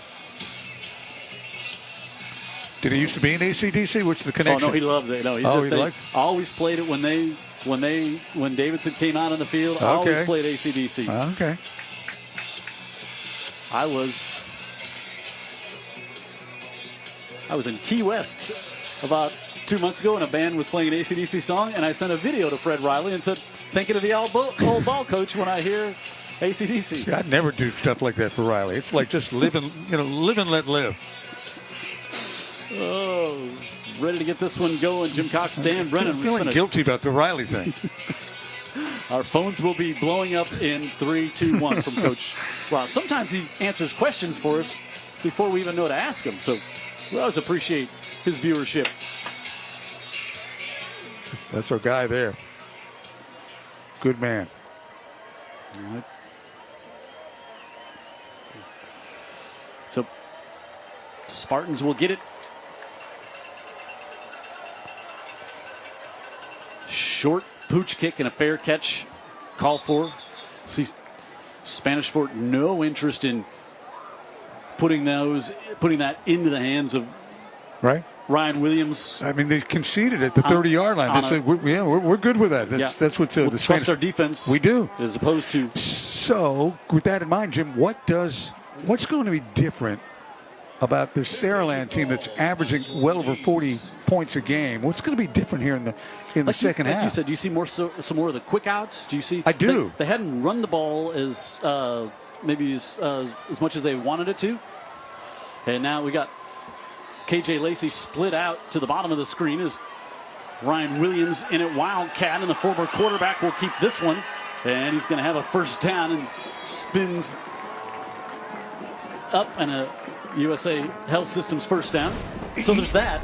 Well, yeah, you feed it to Ryan Williams like you're on Coney Island, and it's the hot dog eating contest. Give it to him, give it to him, give it to him, and sooner or later he might make something happen. So again, this time it's a wild cat quarterback. Next time it might be something deep, it might be something quick, but he needs the ball. Yep, they put him up to the top of the screen. Lacey with the give to McWilliams, and that stout defensive line here for the Toros. They've been good, Jim. Yep. And the one McWilliams touchdown was a really good run, and he just used really good vision to take an inside run and cut it to the outside and found a seam and his speed got him to the end zone. But they've been solid. But again, this Saraland team, they are scary. It's tough to hold them down the whole game. Pressure coming on the sidearm throw, able to get that one off to C.D. Gill, and Gill going to have the first down. Wow, what an arm placement there by K.J. Lacey to avoid the sack and get the first down. Big time. Not the one we talk about as much, but he's a sophomore too, slot receiver. Yeah, look at that, nice job. Because Cole McConaughey, the big junior, was coming, and Lacey able to get it off, and the USA Health System's first down for the Spartans, and McWilliams will gain a couple. Yeah, maybe 3, you know. You pass midfield, you might take a shot now. You've got one of the fastest receivers, I would guess, in the state of Alabama. For sure. I think that on the track, they would agree with that as well when he takes the pads off.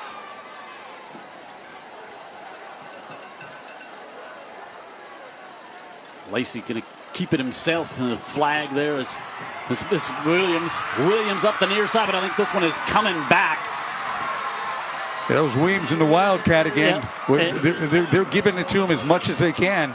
You know, and we saw the first time Williams came in the Wildcat, there was a little movement before the snap. That one was called back, but this one he was able to get it to the outside. He goes 43, but the way everybody is walking back, I think Saraland knows this one is going to be. Now they're going to say it's good. Picked up the flag. Picked up the flag. See if we get an explanation on that. Touchdown, good. Saraland was. We have a sideline warning. The Spartans would all walk back to the line Spanish of scrimmage, forward. but They're instead, first. Ryan Williams goes 43 yards. Well, you know, 2 questions. They're quick. What was the flag originally thrown for? Was it a sideline warning? Was it a sideline warning? Okay, sideline warning. Gotcha. So that. And that's just a warning. That's not anything beyond that. So 43 yards, and now the important point after. This time Kirkland has it. So Ryan Williams from the Wildcat here was a bit of a slow snap to him. Low, bounced it to the outside and goes untouched with all the great speed. And now, just like that, Saraland on top, 13-10 to start the third.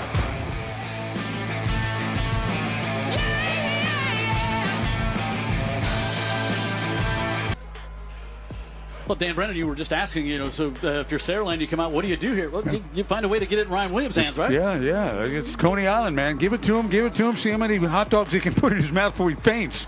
And in this case, it was a football, and eventually Ryan Williams is going to make something big happen, and they did. He did. We had some kind of a confusion there with a sideline warning that really wasn't a penalty. Picked up the flag, and Saraland finally got the lead. Yeah, 43 yards on that touchdown run. They go just five plays. And you know that flag, I thought it was a little more. So we watch here again, it was a bit of a low snap and started to the left, and then once he turned it, there was you knew no one was going to catch him. But I think Spanish Fort had everybody flowing to the far side because there was just no one around Williams. This one goes back to the 10.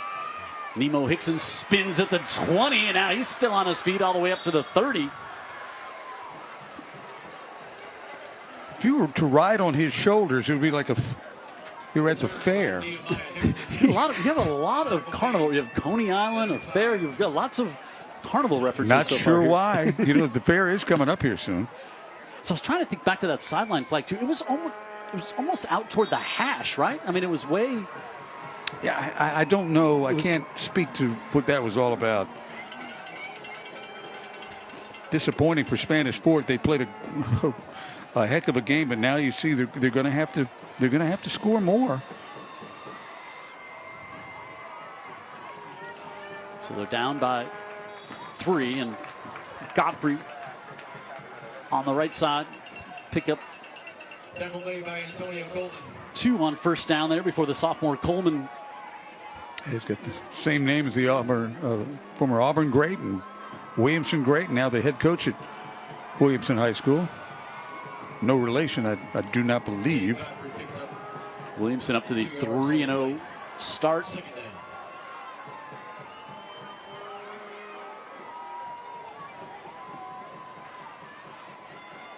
Walker looks for the quick slant, and it's off the hands and incomplete. Delvon Gully wanted the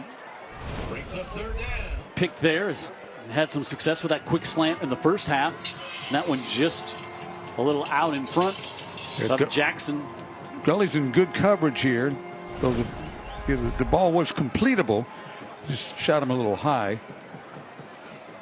3rd and 8 here for the Toros. And they'll empty the backfield and put Godfrey up in the slot to the right. Here comes some Spartans heat. Showing pressure, and they're bringing it complete to the far side, and a first down for the Toros as Chris Sullivan with his first catch of the night. And how about the throw there by Braden Walker for the USA Health System first down? Yeah, heat right in his face, and he finds old Sully right here on the slant, first down, and that's a reliable guy right there, Sullivan. That's what Coach Chase Smith was talking about in practice. He said in practice he'll stay in there, take the big hit to make the throw, and we saw it right there. Big conversion for the Toros on this drive. Wilson tried to cut it back to the inside, and Antonio Coleman was again there to make the stop. He'll pick up a couple. The contrast in these two offenses is almost comical because Spanish Fort just was to slow everything down. If they get a big play, they get a big play. But they're basically going for first downs, where Saraland looks at nearly any opportunity as a chance to get 6. Godfrey, great penetration by Paramore there. Agree. Paramore and Bird have both been really good right up front. Now another 3rd and more than you'd want it to be if you're Spanish Fort. Jermaine Paramore, the junior, started last year with his team, and see where this flag brings us. The officials with a huddle up there right around midfield. Don English. We have 2 fouls on the play. Personal foul, offense. Personal foul on the defense. These penalties offset. Replay, 2nd down. So it wasn't a dead ball. Foul, otherwise the down would have counted. Instead, they'll just replay 2nd down.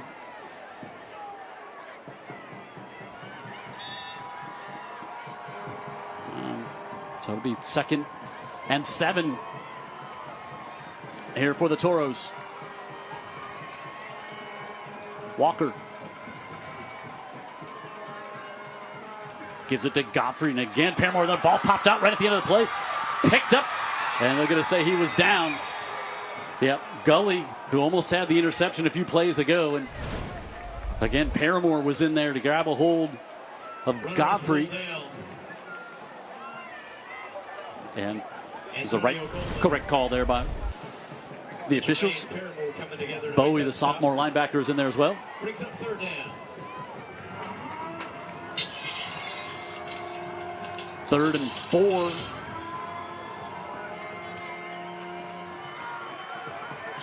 Senior quarterback maybe growing up right in front of our eyes here, Jim, converting big 3rd downs and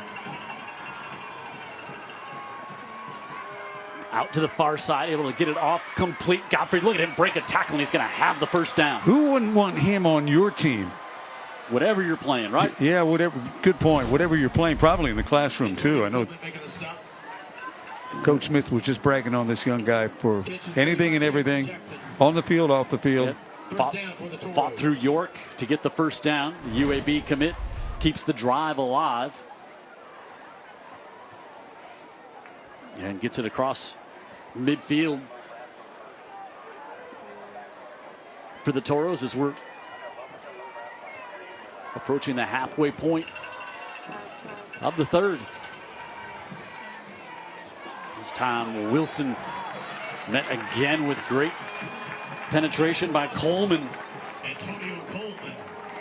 Didn't play much last year, but as a sophomore, made his presence felt certainly on this drive here against the Toros. No doubt. Paramore, Coleman, Bird. We've got three really good defensive linemen. Yeah, and they'll bring Patterson in there, Moore. They'll rotate some players through. Loss of one. We're behind the sticks now for Walker. Jackson in the slot at the bottom of the screen. That's who Walker's like to go to when he's had the chance, and looks for him again, and it goes off his hands, incomplete. Looked like some confusion on the mesh point in the backfield, and he took a big hit as he let this one go. Heat, timeout. Yeah, that was Cameron York coming in there, and 3rd and 11 coming up, but we'll take a break. Heat timeout here, 5.5 to go in the third. Saraland was trailing at the half, but an early touchdown has them on top here in the third.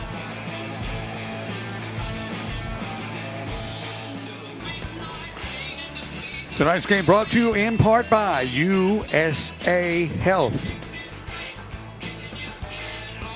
Also, Roof Doctors. Got player of the game later on. Be decided, and that's brought to you by Herc Rentals Pro Solutions. And of course, the City of Mobile and their Kindness Counts campaign. There's been not a lot of kindness between these offensive and defensive lines here as of late. Yeah, I've seen zero. 3rd down and 11 here after the incomplete pass, and Walker took a big look on that one as well. And now they're going to send off. Wow, Dalvin Gully gets sent off for an equipment thing. Artis Moffitt will replace him, another sophomore, but I wonder if the Toros look up to the top of the screen. Walker wants to get out of the backfield to Gottfried. Gottfried has it, makes a move at midfield. Flag thrown, and it's going to be well short of the first down. And I think that's going to be a holding, probably a holding call, you would guess there. It was downfield as Lafitte stopped Gottfried on the 45. It was a gain, all that movement, a gain of only 2. Yeah, a lot going on there, not much game. But Jim, would you agree they put it in the hands of the right player on the 3rd down like that? Godfrey can wiggle for that and fight for that yardage. The numbers were against him right there. Yeah, the flag was thrown up at the 40. Yeah. It's a hold against Spanish Fort. Yeah, so let's take a look here maybe at the offense bottom of the screen here. Decline. 4th down. Yeah, it's on Jackson, and Spanish Fort declines that. On 3rd down, they want the ball, and Williams will stand back at the 15. And Passarelli, and again, his kicks have been low line drives. I mean, not screamers over the shortstop's head. Yeah, not high at all. See if we get another 2-iron out of him, or if he gets it in the air. Williams stands at the 15. Passarelli with that rugby style. This one higher. And Williams watches this one bounce out of bounds inside the 15. Packed house, sold out. Not a ticket to be had, but somehow Heather gets one. She's able to made it into the stands, huh, Heather? I did. I made it in the stands with some banana pudding as these fans pass by here. I've got Miss Janice MacArthur, 86 years young. And Janice, I have to ask you, you made this banana pudding, but this is not the first time you made this banana pudding. I make every home game. at the Spartan banana pudding for the coaches and anybody that wanted. I called Officer Harvin to come to the van and get it. And he brings it in. I bring some serving dishes and spoons for them to eat it. Enjoy doing what I can do while I can do. How many years have you done this?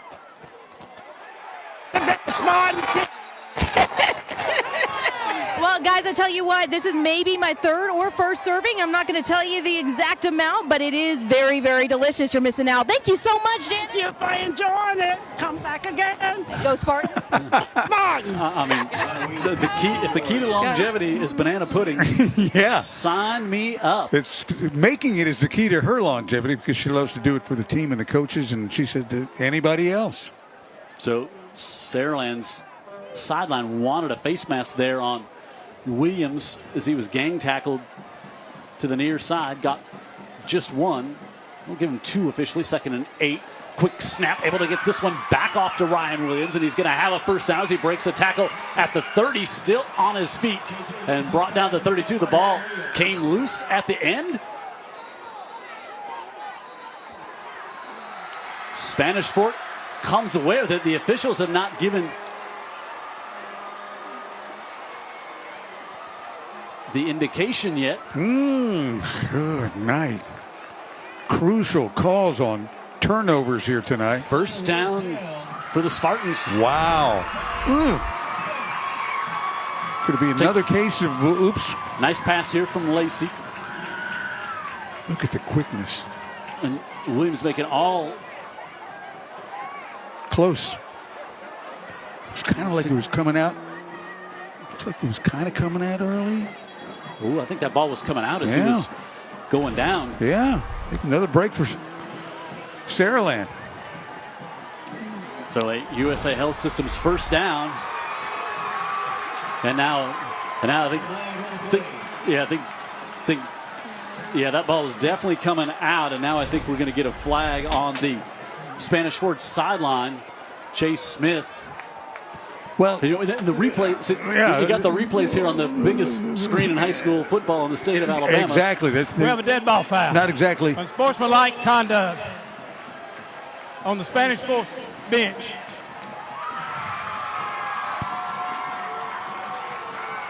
Chase is trying to say that wasn't me. It was somebody back here, I guess. But if they're on your sideline, they're on your sideline. And a couple of tough breaks in this entire game that have gone against Spanish Fort. One would have been returned for a touchdown. That one would have put him in great field position to maybe score a touchdown. Yeah, and you get the stop. And again, it's ironic you've got this giant jumbotron. They're taking our feed. So as we show the replay to you and you're making your decision at home as what you saw, so are the, well, everybody, but in particular Spanish Fort crowd. Yeah, the sold out crowd is seeing what you are at home here tonight.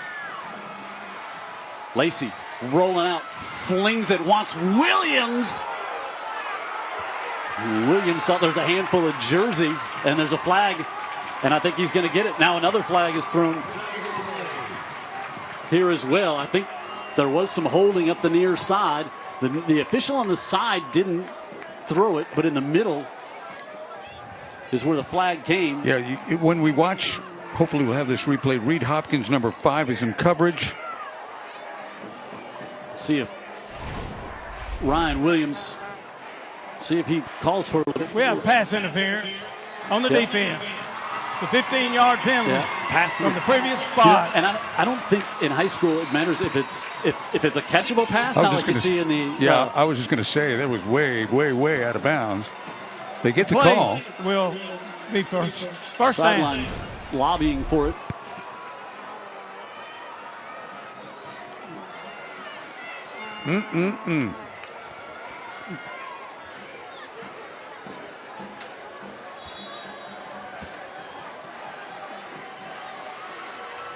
Up to the 37. McWilliams gets maybe a yard after all that. This McWilliams is tough as a Badger, quick as he can be, and this Saraland defense is really good. Not all that many carries here tonight.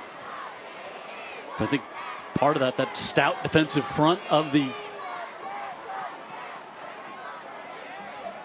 Toros. Certainly something to do with that. 8 rushes. He does have 64 yards. He had that big 35-yard touchdown run. 2nd and 9 from the 37. Lacey looks over the middle, and it's through the hands of Williams. That one just a little high, and Kyer was there, and it's going to bring up 3rd and long now for the Spartans. How about the Spanish Fort Toros bringing some serious heat, laying Lacey out.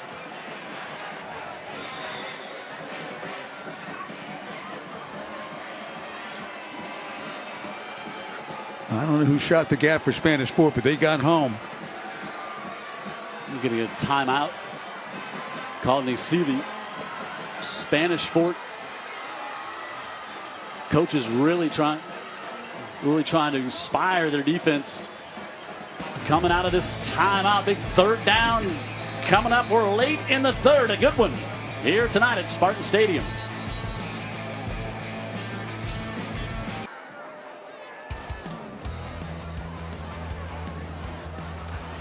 Jim Cox, Dan Brennan, Heather Healy on the sideline. Our Friday Night Rivals crew here tonight. We've seen a good one. And a big 3rd down here. Coming up 3rd and 9 from the 36.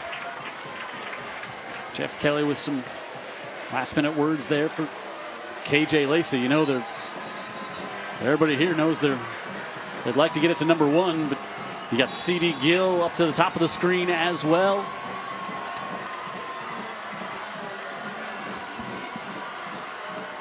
Lacey looking over the middle of the field. He's able to get that one complete inside the 15. He's got the 1st down, and it goes to C.D. Gill. And now there's a flag on the play also.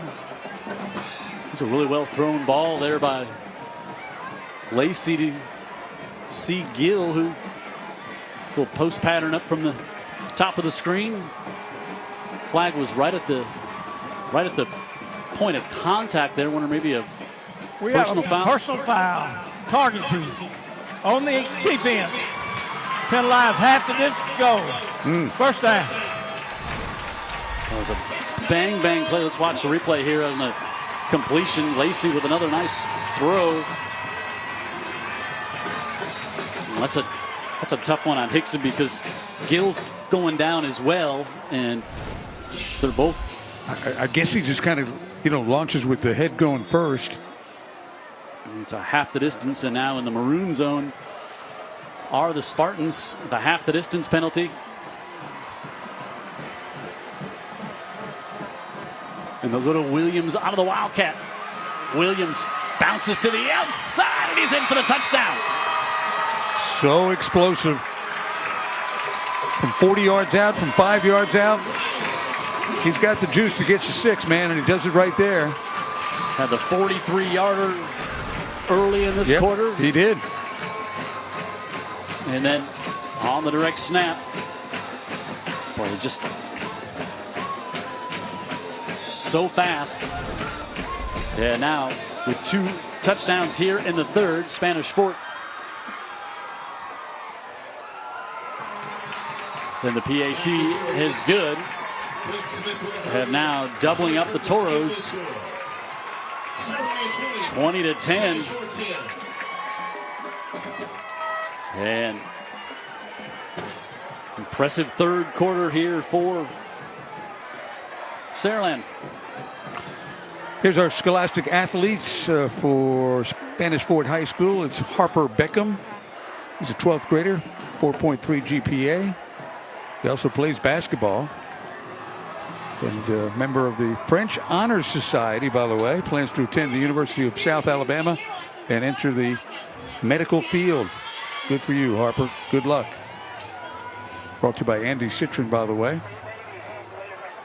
Here in Saraland, Rodney Clint Smith, 12th grader, Bush is on the football field tonight. He also plays baseball. They got a good baseball program up here, Yep. Jim. Had a great block on that first touchdown. He did.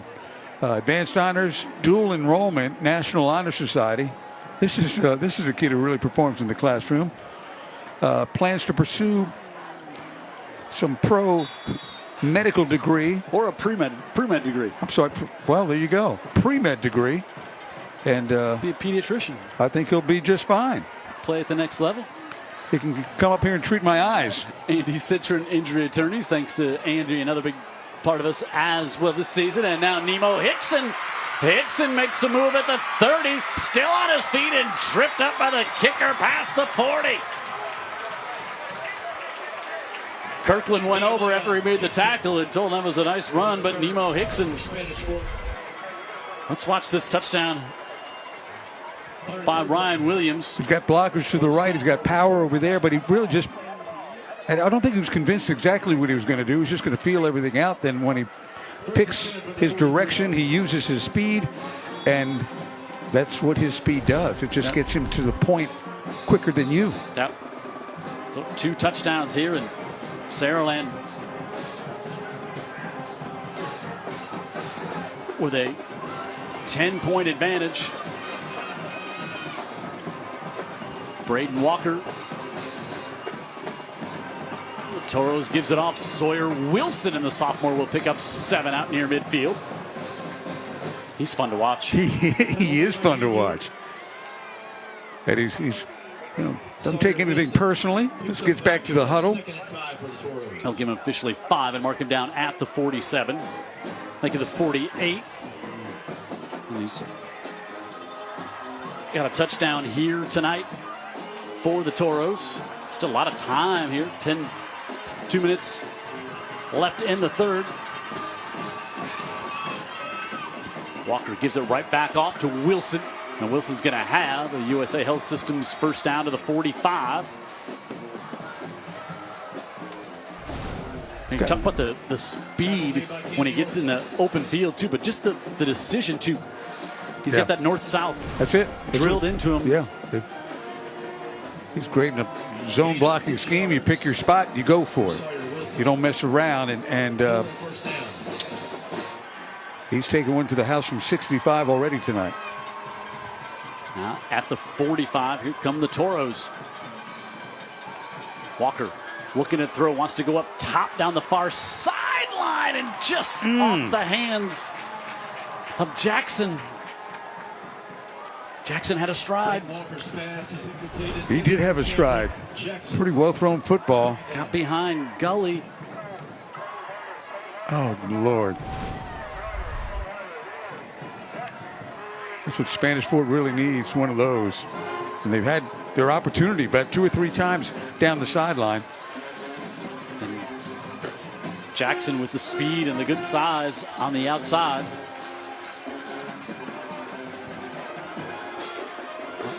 Instead it goes incomplete.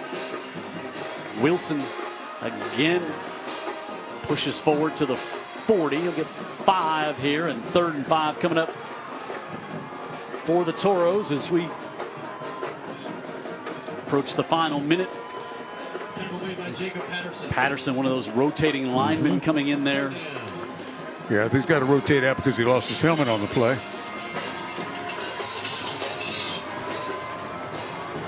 Brent West, the defensive coordinator for this Saraland Spartan team. 3rd and 5. Probably 2 down territory, Jim. I would think.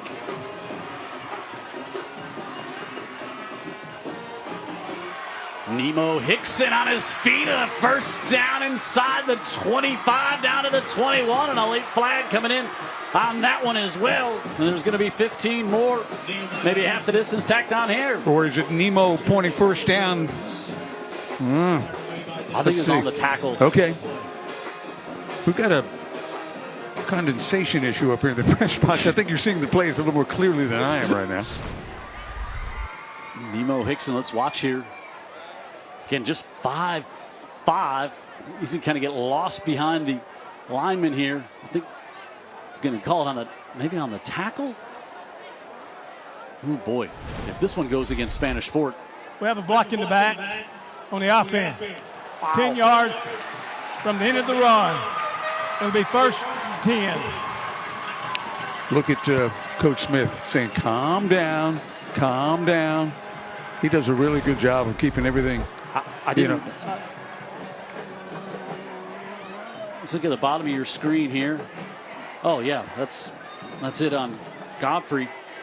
Comes in and put the hit on Cam Lafitte. Yeah, guy we've been singing his praises all night. Not a good decision right there by Godfrey. Yeah, but it was spot foul, so it is still a first down at the 33, but those are yards that Toros can ill afford to give up. Walker fires this one, intercepted, went up high, and the sophomore Artis Moffitt comes up with the interception, came in, replaced Gully on that last series, and he's still in there in the overthrown ball.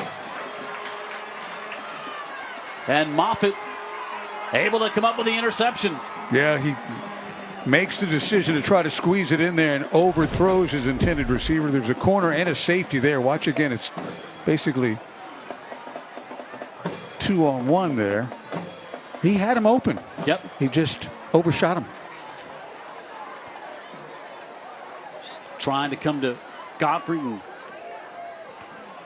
I guess Godfrey was in the slot there, and Terrace Moffitt with the interception and a turnover down deep. Hurts the Toros. Lacey gives it off to McWilliams. That should be the last play of the third quarter here, and it will be. Sante McWilliams. So it's 10-6 at the half, but all Toros in the third. They lead by 10, headed to the fourth on Friday Night Rivals.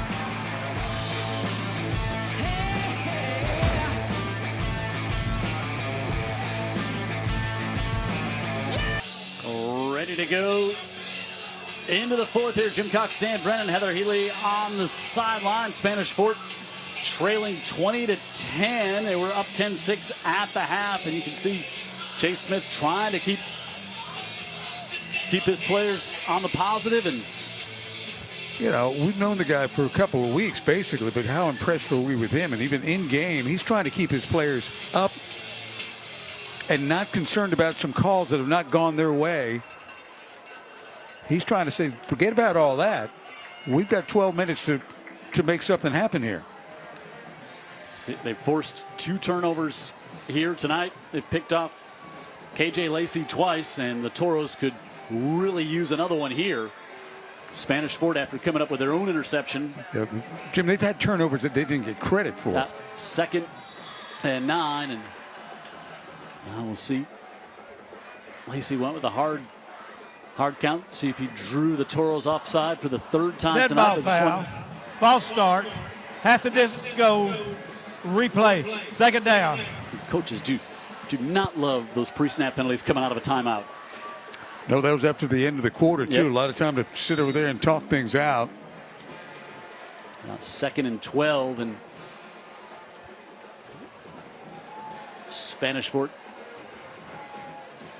trying to put the pressure on the Toros here. Lacey in the end zone, able to flip hands and throw it away. They have not blown a whistle. Now they do. I think Lacey threw that one left-handed. You know, if they're going to talk about this being grounding, that'd be a safety, Dan Brennan. 2 points and Spanish Fort would get the ball. You're right.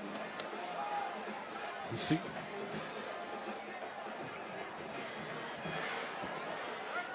They did not throw a flag.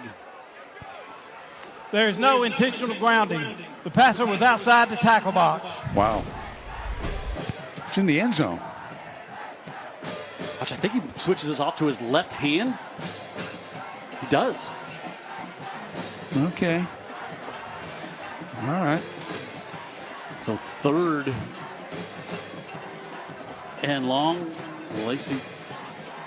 Boy, McConaughey got in there. Power rush. Yeah, 6'6".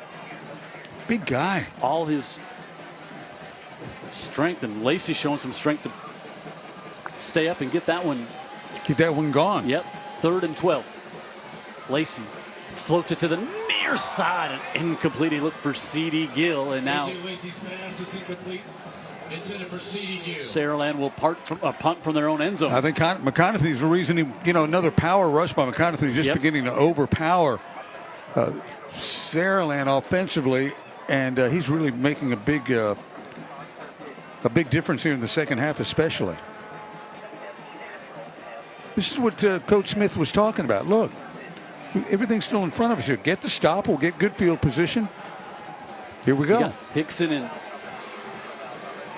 Godfrey back to return as Kirkland from his own end zone. Fair catch called for at the 42. Great field position here. Hunter Kirkland's punt goes to the 42-yard line. For the Toros, as they force a 3 and out after the interception that Walker tossed. They're still not in a hurry. They're doing the same thing they did earlier in the game. They're not in a big hurry. They're keeping the ball away from Saraland. You get a couple of first downs. Now you got a shot to put it in the end zone here. Pat Ivy watching this game down in Orange Beach. Impressed with the young sophomore quarterback. And UMS holds on to win over Gulf Shores 35-28. Gulf Shores had the ball at the end with a chance there. 5A matchup, number 1 against number 4. Walker jump pass to get that one off to Nemo Hickson. Really wasn't worth it, was it? Xavier Crenshaw made the stop. I'm not sure how that one, I don't think that was how that was designed to play out.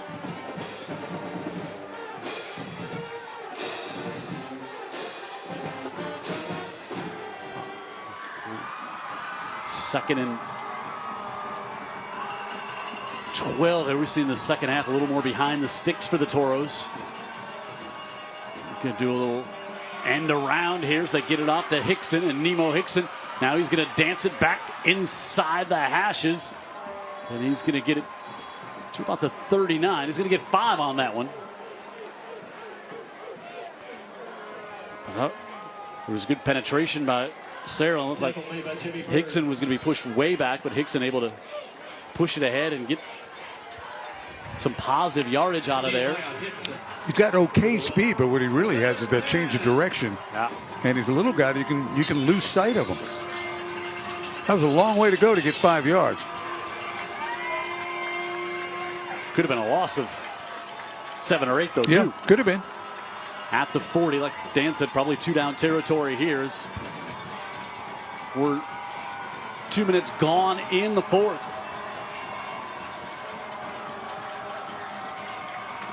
Walker gives it up. Wilson up the far side, and Wilson has got a first down and more up the sidelines. Touchdown Toros. 40 yards for the sophomore with no flags. Did I mention he's a sprinter? A lot of garbage and trash over there. I didn't think he was going to go all the way. Did you? No, slipped through the pile, up the boundary. Let's watch.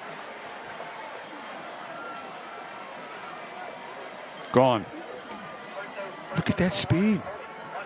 Reed White with a great block on the edge there for the Toros. And now Spanish Fort with a chance to get it to 3, and it's blocked. PAT is blocked, so now each team has missed a PAT, and wow. Now the 4-point game. But Sawyer Wilson, his second touchdown of the night. This one from 40. And the Toros cut it to 4 with a lot of football left here at Spartan Stadium.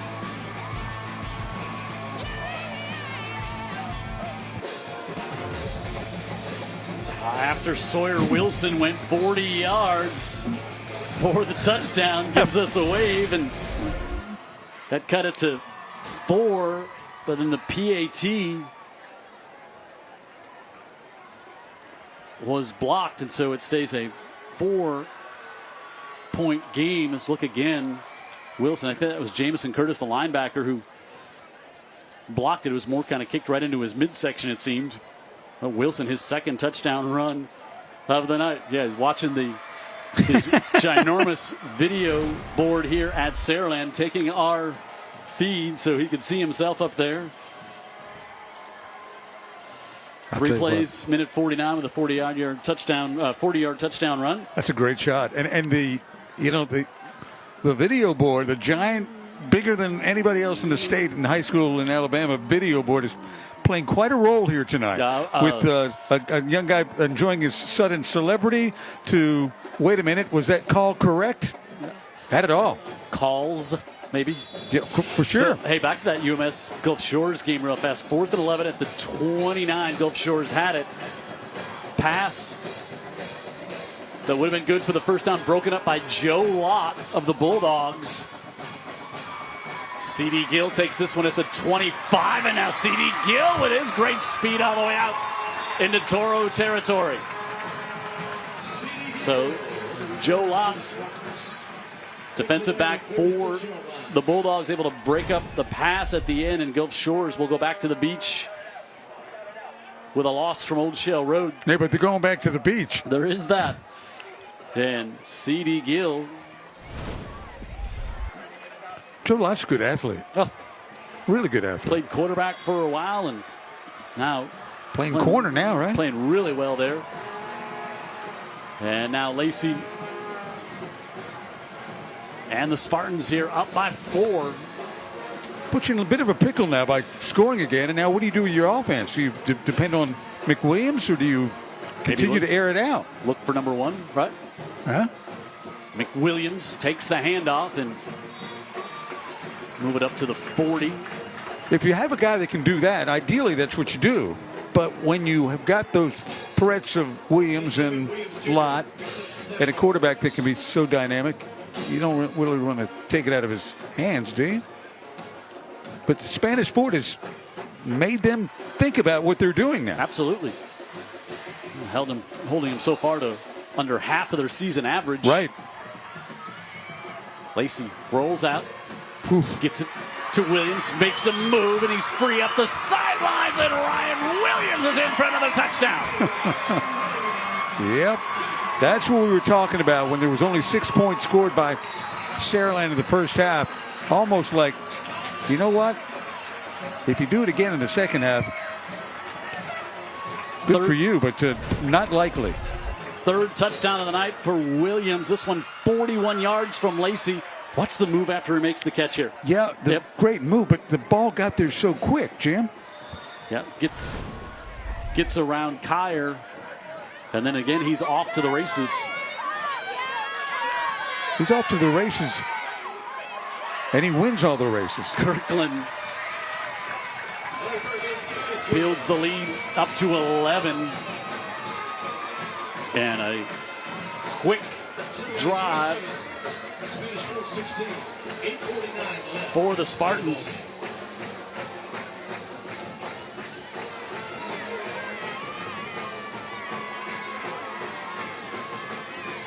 And more great partners here on Friday night.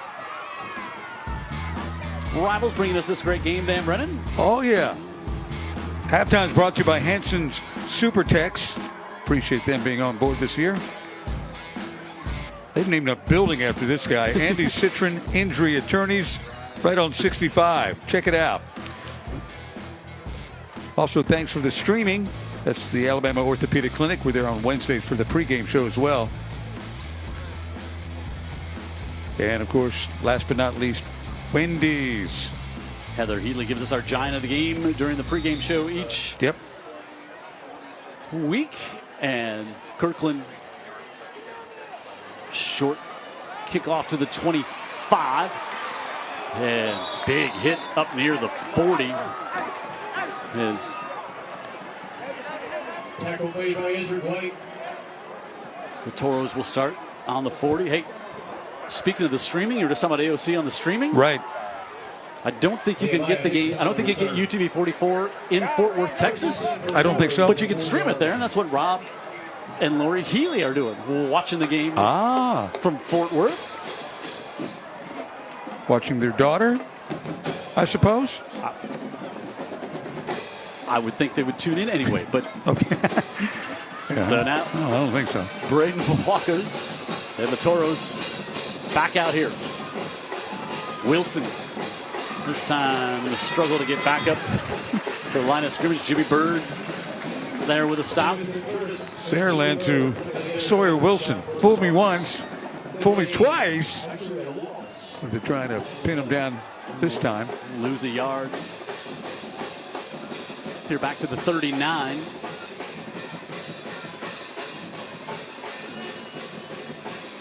Still very deliberate in between snaps.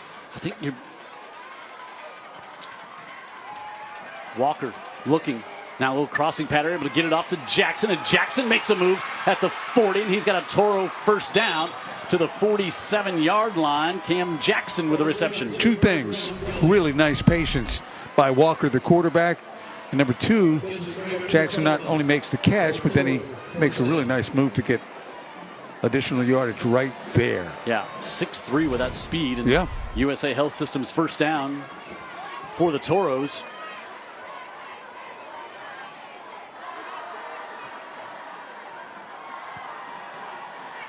Wilson, he'll bang ahead to about the 40.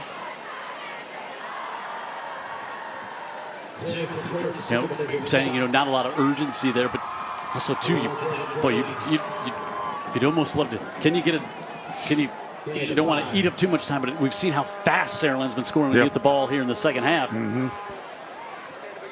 And you don't want to really get out of what you do. You speed it up a little bit, but you're not a. You're not a snap and go team. You're more deliberate, and that's the pace that your team's used to. Fake to Godfrey, now looking to go up top, and that one overthrown as he wanted Jackson, but Crenshaw was back there in coverage. I think we've seen the arm of Walker more tonight than we saw in week 2 against Blunt. Yeah, that was. It wasn't really a washout, but it was one of those games where you were just as well. The Blunt just was not threatening offensively, so they just kept it on the ground and hopped on the bus. And the ball was wet. The ball was wet. Godfrey was dependable. Yep. You win you win the way you need to win that night. 3rd and 6 for the Toros. Nemo Hickson. Hickson's got a first down, still on his feet, and here it goes, Nemo! Touchdown, Toros, 41 yards. I'll tell you what, the resilience of this Spanish 4 team is pretty remarkable. They've had a lot of things not go their way, but they haven't quit. Hickson, very shifty, great blocking on the edge, man. Looks like the touchdown run from Sawyer Wilson. Yeah, almost the exact same spot. Same spot, great blocking on the edge, and I was wondering, do you chase it here, or do you go for the 2 here after missing the last PAT to try to get it to 3? And that's indeed what the Toros will do. Yeah, I think you do, Jim. They'll keep the offense out here. Godfrey to the bottom of the screen. Just get it off in time, and now looking at some miscommunication between Jackson and Walker there. So a 40-yard touchdown run, but this time it's 41. 1 yard longer. Another sophomore for the Toros. This time it's Nemo Hickson. It's a 5-point game. Halfway through the 4th. Saraland couldn't find Nemo.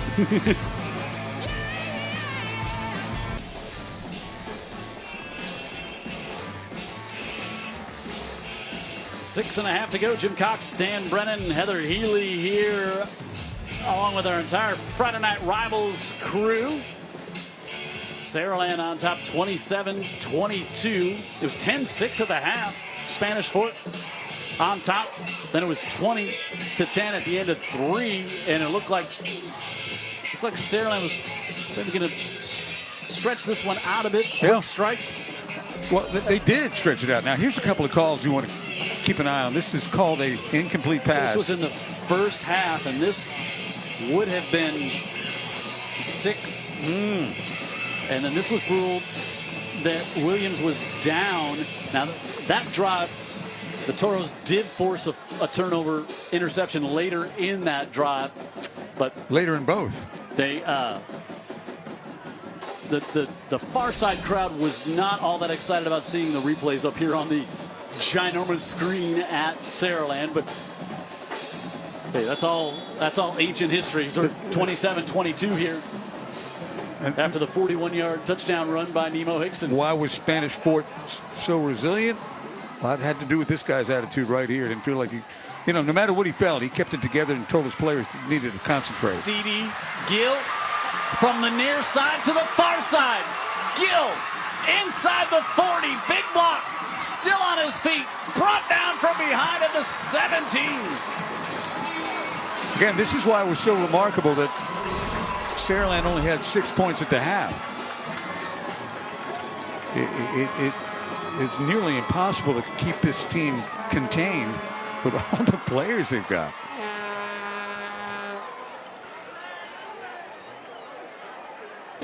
Ryan Williams running interference out in front there. 63 yards on that return, and into the Dr. Pepper maroon zone come the Spartans at the 17. So many weapons. Yeah, and they really haven't awoken till the second half. And Lacey with Sante McWilliams in the backfield. High snap, and then Lacey just falls on it at a loss back to the 23.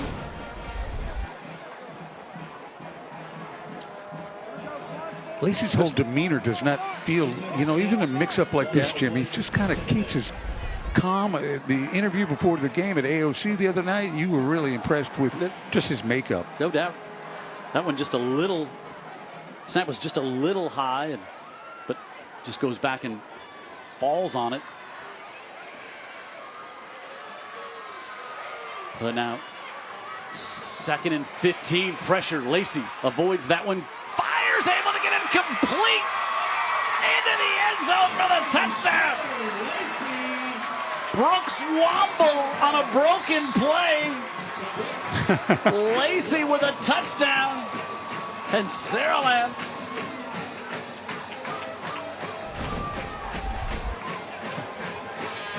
adds another. Watch, pressure comes. Takes a hit. Womble with his first touchdown of the season, his 5th reception. He's the he's the receiver we never talk about, but we're talking about him now.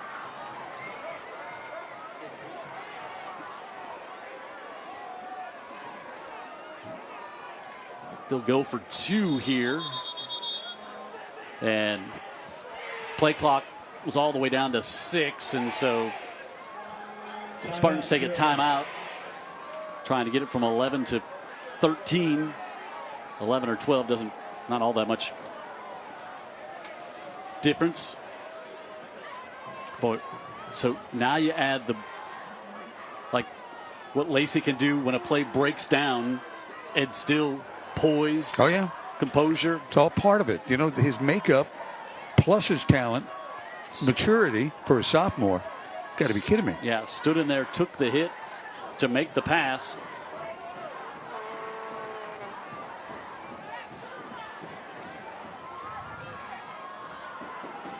And Chase Smith looks on the other side. They keep a lot of counter punches taking place here in the 4th. I would agree with that.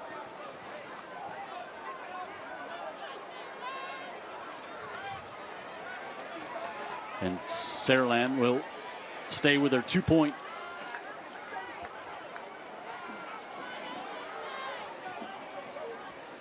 unit out here.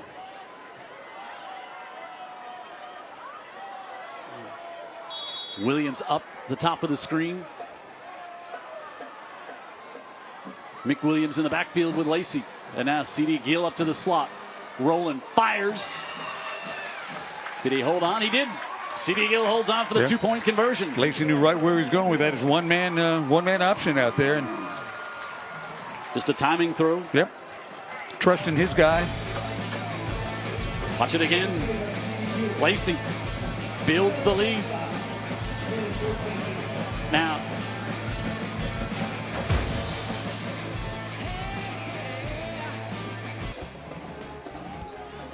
(35-22) after the 2-point conversion. And this, all of a sudden, this, and here you go.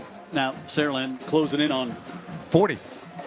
Had 10, had 6 at the half. 6 at the half, and even caught some breaks. But this is just how explosive they are. And a very solid effort by Spanish Fort tonight. And all that being said, Saraland's got 29 in the second half. Or whatever it is. Right? You were right. You're right. Good. Don't never second guess your math, then. My math, my spelling, my entire life. Kirkland. Worth examining. We only have 5:35 left. No, not nearly the time we must devote to the game. Kirkland to kick off here for the Spartans. This time he puts a big boom into it. Chases Godfrey back to the 4. Godfrey to about the 15, still on his feet. This type of plays UAB just loves. Just the effort. Yeah, he's got such a great will to compete, and certainly doesn't go down easy. He's going to be a really good player for them just because of, again, the makeup of the kid. Coach Vincent, right? Yeah. Yep. So here comes Braden Walker. Now Braden Walker's got that arm. Well, we've seen it, actually. You go ahead and let him use it.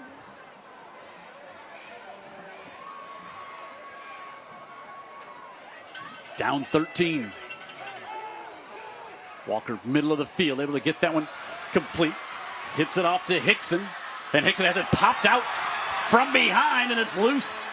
And falling out is Sawyer Wilson. Wow. Woo, all the way up to the 45. I don't know if Sawyer Wilson fell on it or the ball fell on him. A little peanut punch from behind. All the way up to the 45, and a big chunk. Almost 30 here for the Toros. And get a whistle.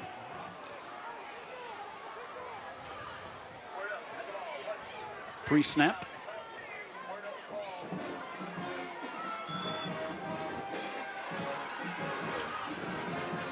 And the clock rolls.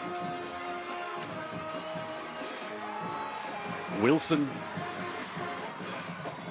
can't give up on those plays when you see him squirting around the left side. I was right? going to say, you're thinking, why would you run it here? Well, you're running it because it's Wilson, and he's got 2 long touchdown runs already tonight. So it's like throwing a deep ball. Yeah.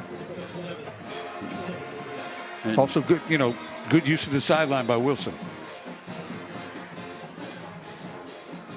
Entertaining game. Oh, for sure. He picked up 8. The clock may have kept running there a bit. That's what they're going to talk about here. I think they need to put some more time on there, as I think it had kept running after Wilson clearly got out of bounds.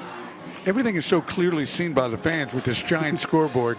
The time, the replays, a kid winking at you after a long touchdown run. And, yep, they put it back to 4:45 now. Okay. Not a small matter right there. No.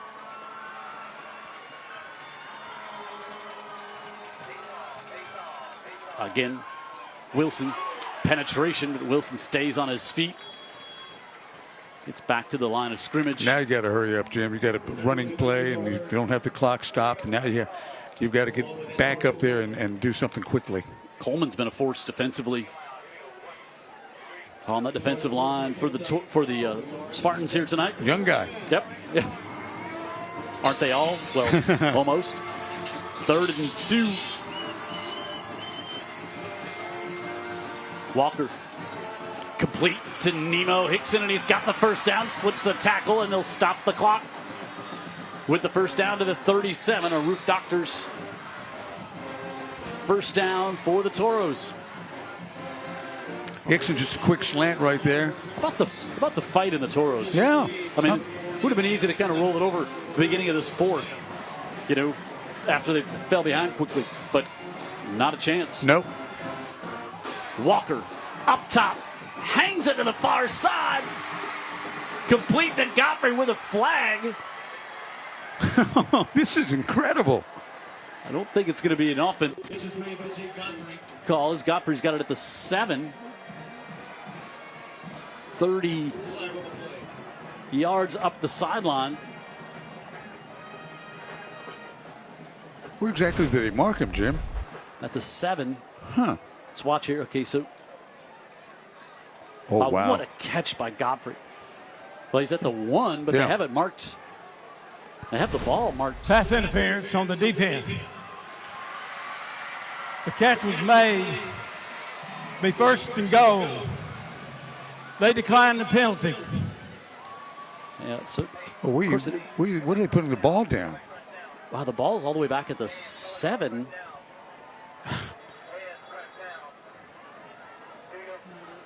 See if the officials have a little. I think maybe the side judge comes over and talks with Don English here, but what sure looked like he was. The flag was at the 7. The ball's got to be at the 2 or 1. Yeah, and they, of course, declined the penalty. And that was right in front of Chase Smith. He had he even had a better look at it than our cameras, to where Godfrey hauled it down. But what a catch by Godfrey. Let's see. Watch Godfrey go. Yeah, go up, still on his feet, comes down. Yeah, he's at the 1. Yeah, 2 or 1. He catches it around the 7, gets pushed to the 5. Still on his feet. Put him down at the 2. Okay, looks like they've re-examined that. Well, they had some. 1st and goal. Take a look to the south. I'm telling you, that is playing a role in this game. It did right there. Yeah. Maybe silently. Nobody look up there. Nobody look up there. Well, it's just a little smaller than the video board at Jerry World in Dallas. It's a big one, y'all. So at the 2, and we got a lot of football here left. 3.5, and now Godfrey in the Wildcat.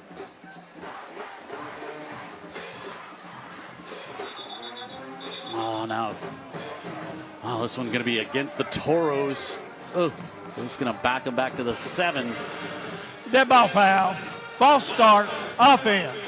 Replay 1st down. So here they're back at the 7. And they were going to go out of the Wildcat there. Let's see if they're going to bring Walker back in.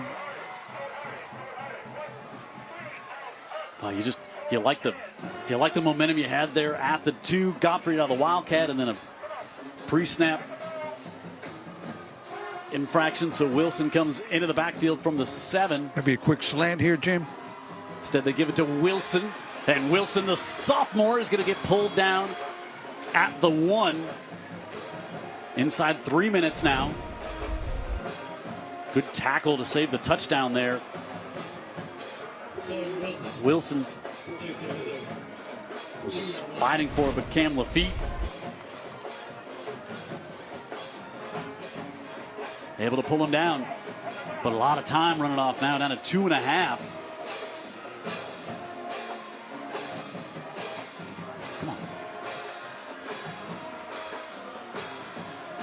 Godfrey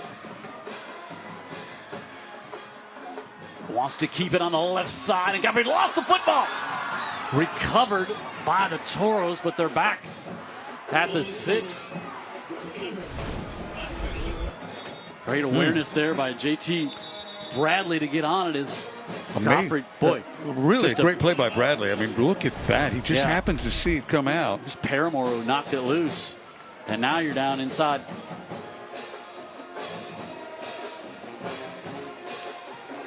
At 2:06, and Spanish Fort had to take a timeout there, which is huge too, because you're really hoping you could punch that one in, have all 3 of your timeouts if you don't get the onside kick. But now you have to burn get the one ball there. back somehow. Yeah. And you still got to get it, but you got to get it in the end zone to get a chance. You know, you had it in the always, it seems, reliable arms of Godfrey, but that time he turns it over right at the goal line. Yeah, but Bradley, a great job to fall on it.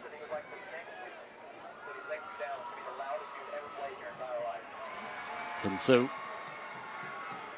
Chase Smith talking things over with the Toros. Really impressed by their resiliency here in the 4th. Spanish Fort in the falling 3rd behind. Yep. Yeah. Falling behind in the second half, and Saraland rolling it up offensively, but all of a sudden Spanish Fort's offense got on track and they could answer back. But as Dan said, 29 here in the second half for the Spartans, and now 3rd and goal, and Jeff Kelly takes a timeout. He raced all the way down to get down to the line of scrimmage for him to call. I think he wanted to give his defense and his defensive coordinator Brent West a chance to take a look at what Spanish Fort was coming out showing there on that. How about this, Jim? Also, you got Spanish Fort's got 276 yards rushing tonight, 318 yards overall. Saraland, 125 rushing and 197 throwing it right at 322. And Spanish Fort coming in averaging 320 yards rushing per game. So right there. Yeah, great game tonight. And now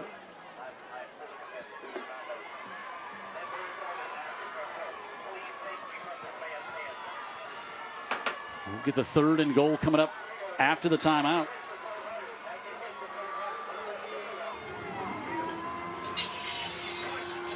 And the chess match here from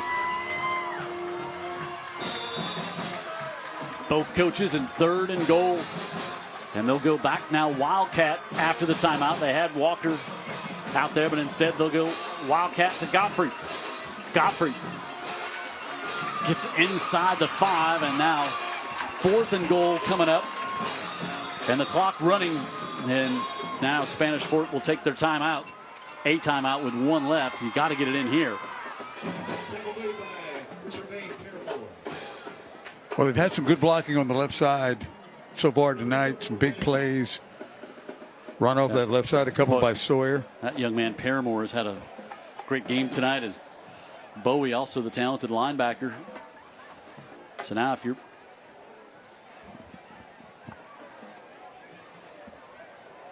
Spanish Fort, you got to get it in here and try the onside kick. But first you got to punch it in. Yep, you do. Kind of a curious call right there, But again, I guess they have faith on that side of the line to make some play, to make some big plays. Saraland, it seemed for every 4 plays that they have defended beautifully, same spot of the field, they let a big one go by. Yep. How about that penalty on 1st and goal from the 2 to start this drive? The pre-snap illegal procedure. Yep. You can go back to about 9 different items tonight. So how about this? How about that? 4th and goal, and they stay in the Wildcat with Godfrey. Wilson in the backfield with him. Godfrey this time wants to run it to the right. Godfrey cuts it back to the inside. He's wrapped up in the 5 and brought down. Antonio Coleman, the sophomore.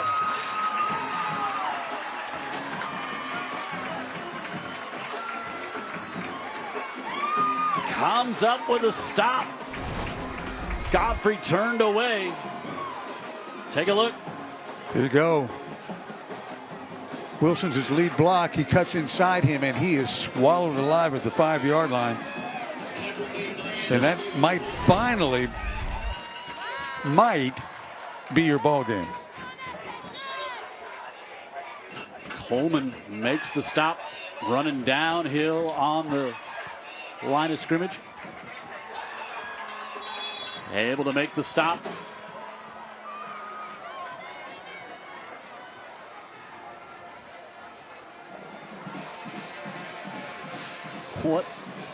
What a game here tonight.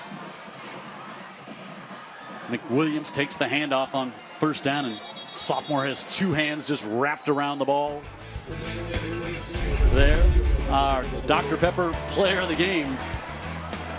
How about it? This guy right here, Ryan Williams. 3 touchdowns on the night. Had 4 first time we saw him. Timeout. Spanish against forward. Daphne. They're light. This one was 43 yards. And he is just so electric.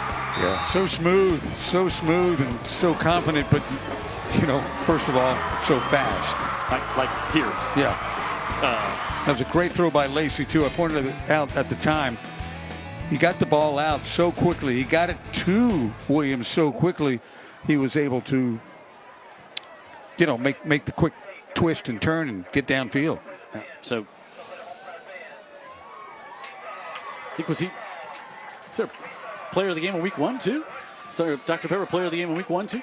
I can't imagine he wasn't. Yeah. I think he had 3 touchdowns or 4. I can't even remember. Yeah. There's a bunch, though. He had 3. Spanish Fort takes the timeout with 1:50 left.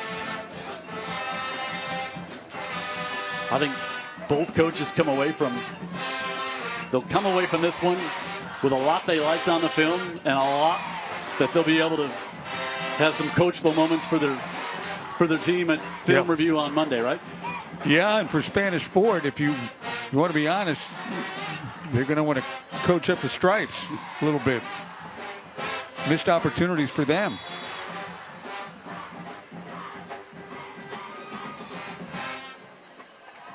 McWilliams, again, nothing doing there. This time loses his helmet, so now he'll have to come out for a play here, and Spanish Fort will use their last. McWilliams Jr. Gets up a couple more yards on the No, they're out of timeout, but they just had to stop it while he comes off there. So this will be 3rd down and 5. Saraland will travel to Robertsdale. Clock running. They're going to have to snap it. Now, if Saraland took a timeout, could they put McWilliams back in? I don't believe so. He's going to take the timeout. So he lets the play clock flow all the way down to 1:15. They had Ryan Williams in at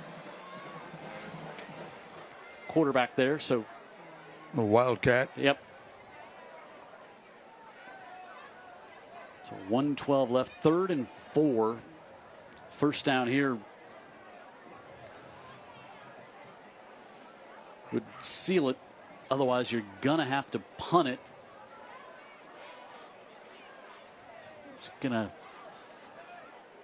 You'd have to punt it probably around the 30-second mark or so. That's about right. And it's 35-22, 1:12 left in this 6A Region 1 battle. Both teams unbeaten in region play. Saraland ranked number 3 in the state. Trying to take a perfect record on the road to Robertsdale next week, while Spanish Fort with another tough matchup next week at home against Theodore. And now, way early on the left side was the Spartan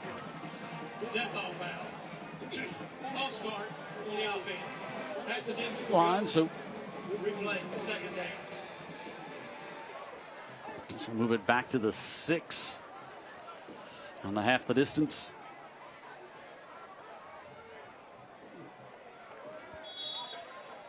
Spartans with.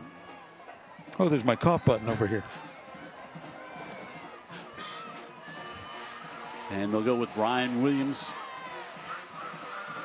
Williams cuts it up, pushes, tried to get up to the 16. He's going to be just short. Now it's be about 20 seconds left when they have to punt this one. Were you thinking what I was thinking? That he might go. Yeah. Might have to update the highlight package for the Dr. Pepper player of the game. I think so, but anyway, Spanish Fort got him to the ground. Ron Williams picks up about 4 yards. Saraland. Brings up 4th down. So you send the punt team on. You probably just take the delay of game. Here, you don't really care about the 5 yards it's going to cost you on 4th and less than a yard. You're going to punt it anyway. And that's indeed what they'll do. And the clock's still running. A couple extra seconds ran. Dead ball foul. Delay of the game. Offense. Half the distance. Replay. 4th down. So we'll have the punt coming from the end zone. Again, it's a 2-score game here. But,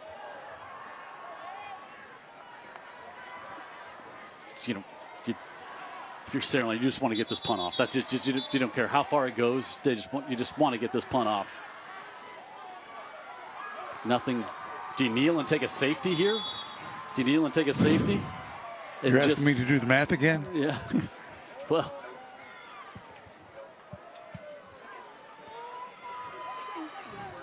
Just thinking to avoid any potential block where I think if you're going to take the safety, you put somebody back there that is, well, you called it, man. He just runs around. That's exactly what they did. I thought they would have done it with more of an athlete. No offense to. No offense, but they have athletes who are. Now flag at the end of. Flag is going on with some blocking at the end of this play. And it was crazy as it looked for a second. Like really, if Kirkland wanted to take off, he might have been able to race it up the far side for the first down. Jeff Kelly getting his team over here. This one might be against Spanish Fort. Could be a frustration hit, Jim. It's been a long evening here in Saraland.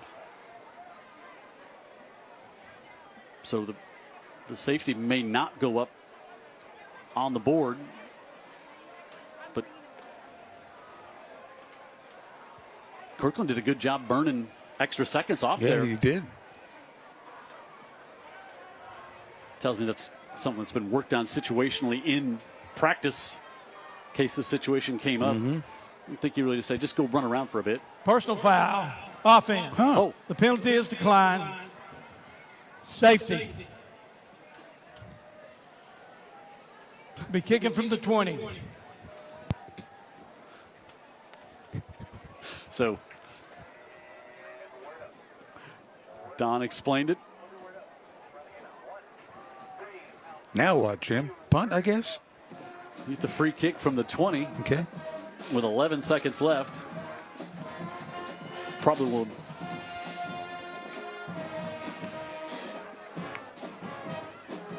Just.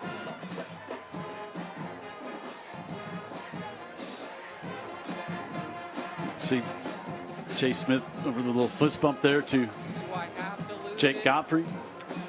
Yeah, he likes his team. He likes the direction that he is going to lead them in. He's got a lot of faith in his plan, and he really likes these kids, and there's a lot to like about him. So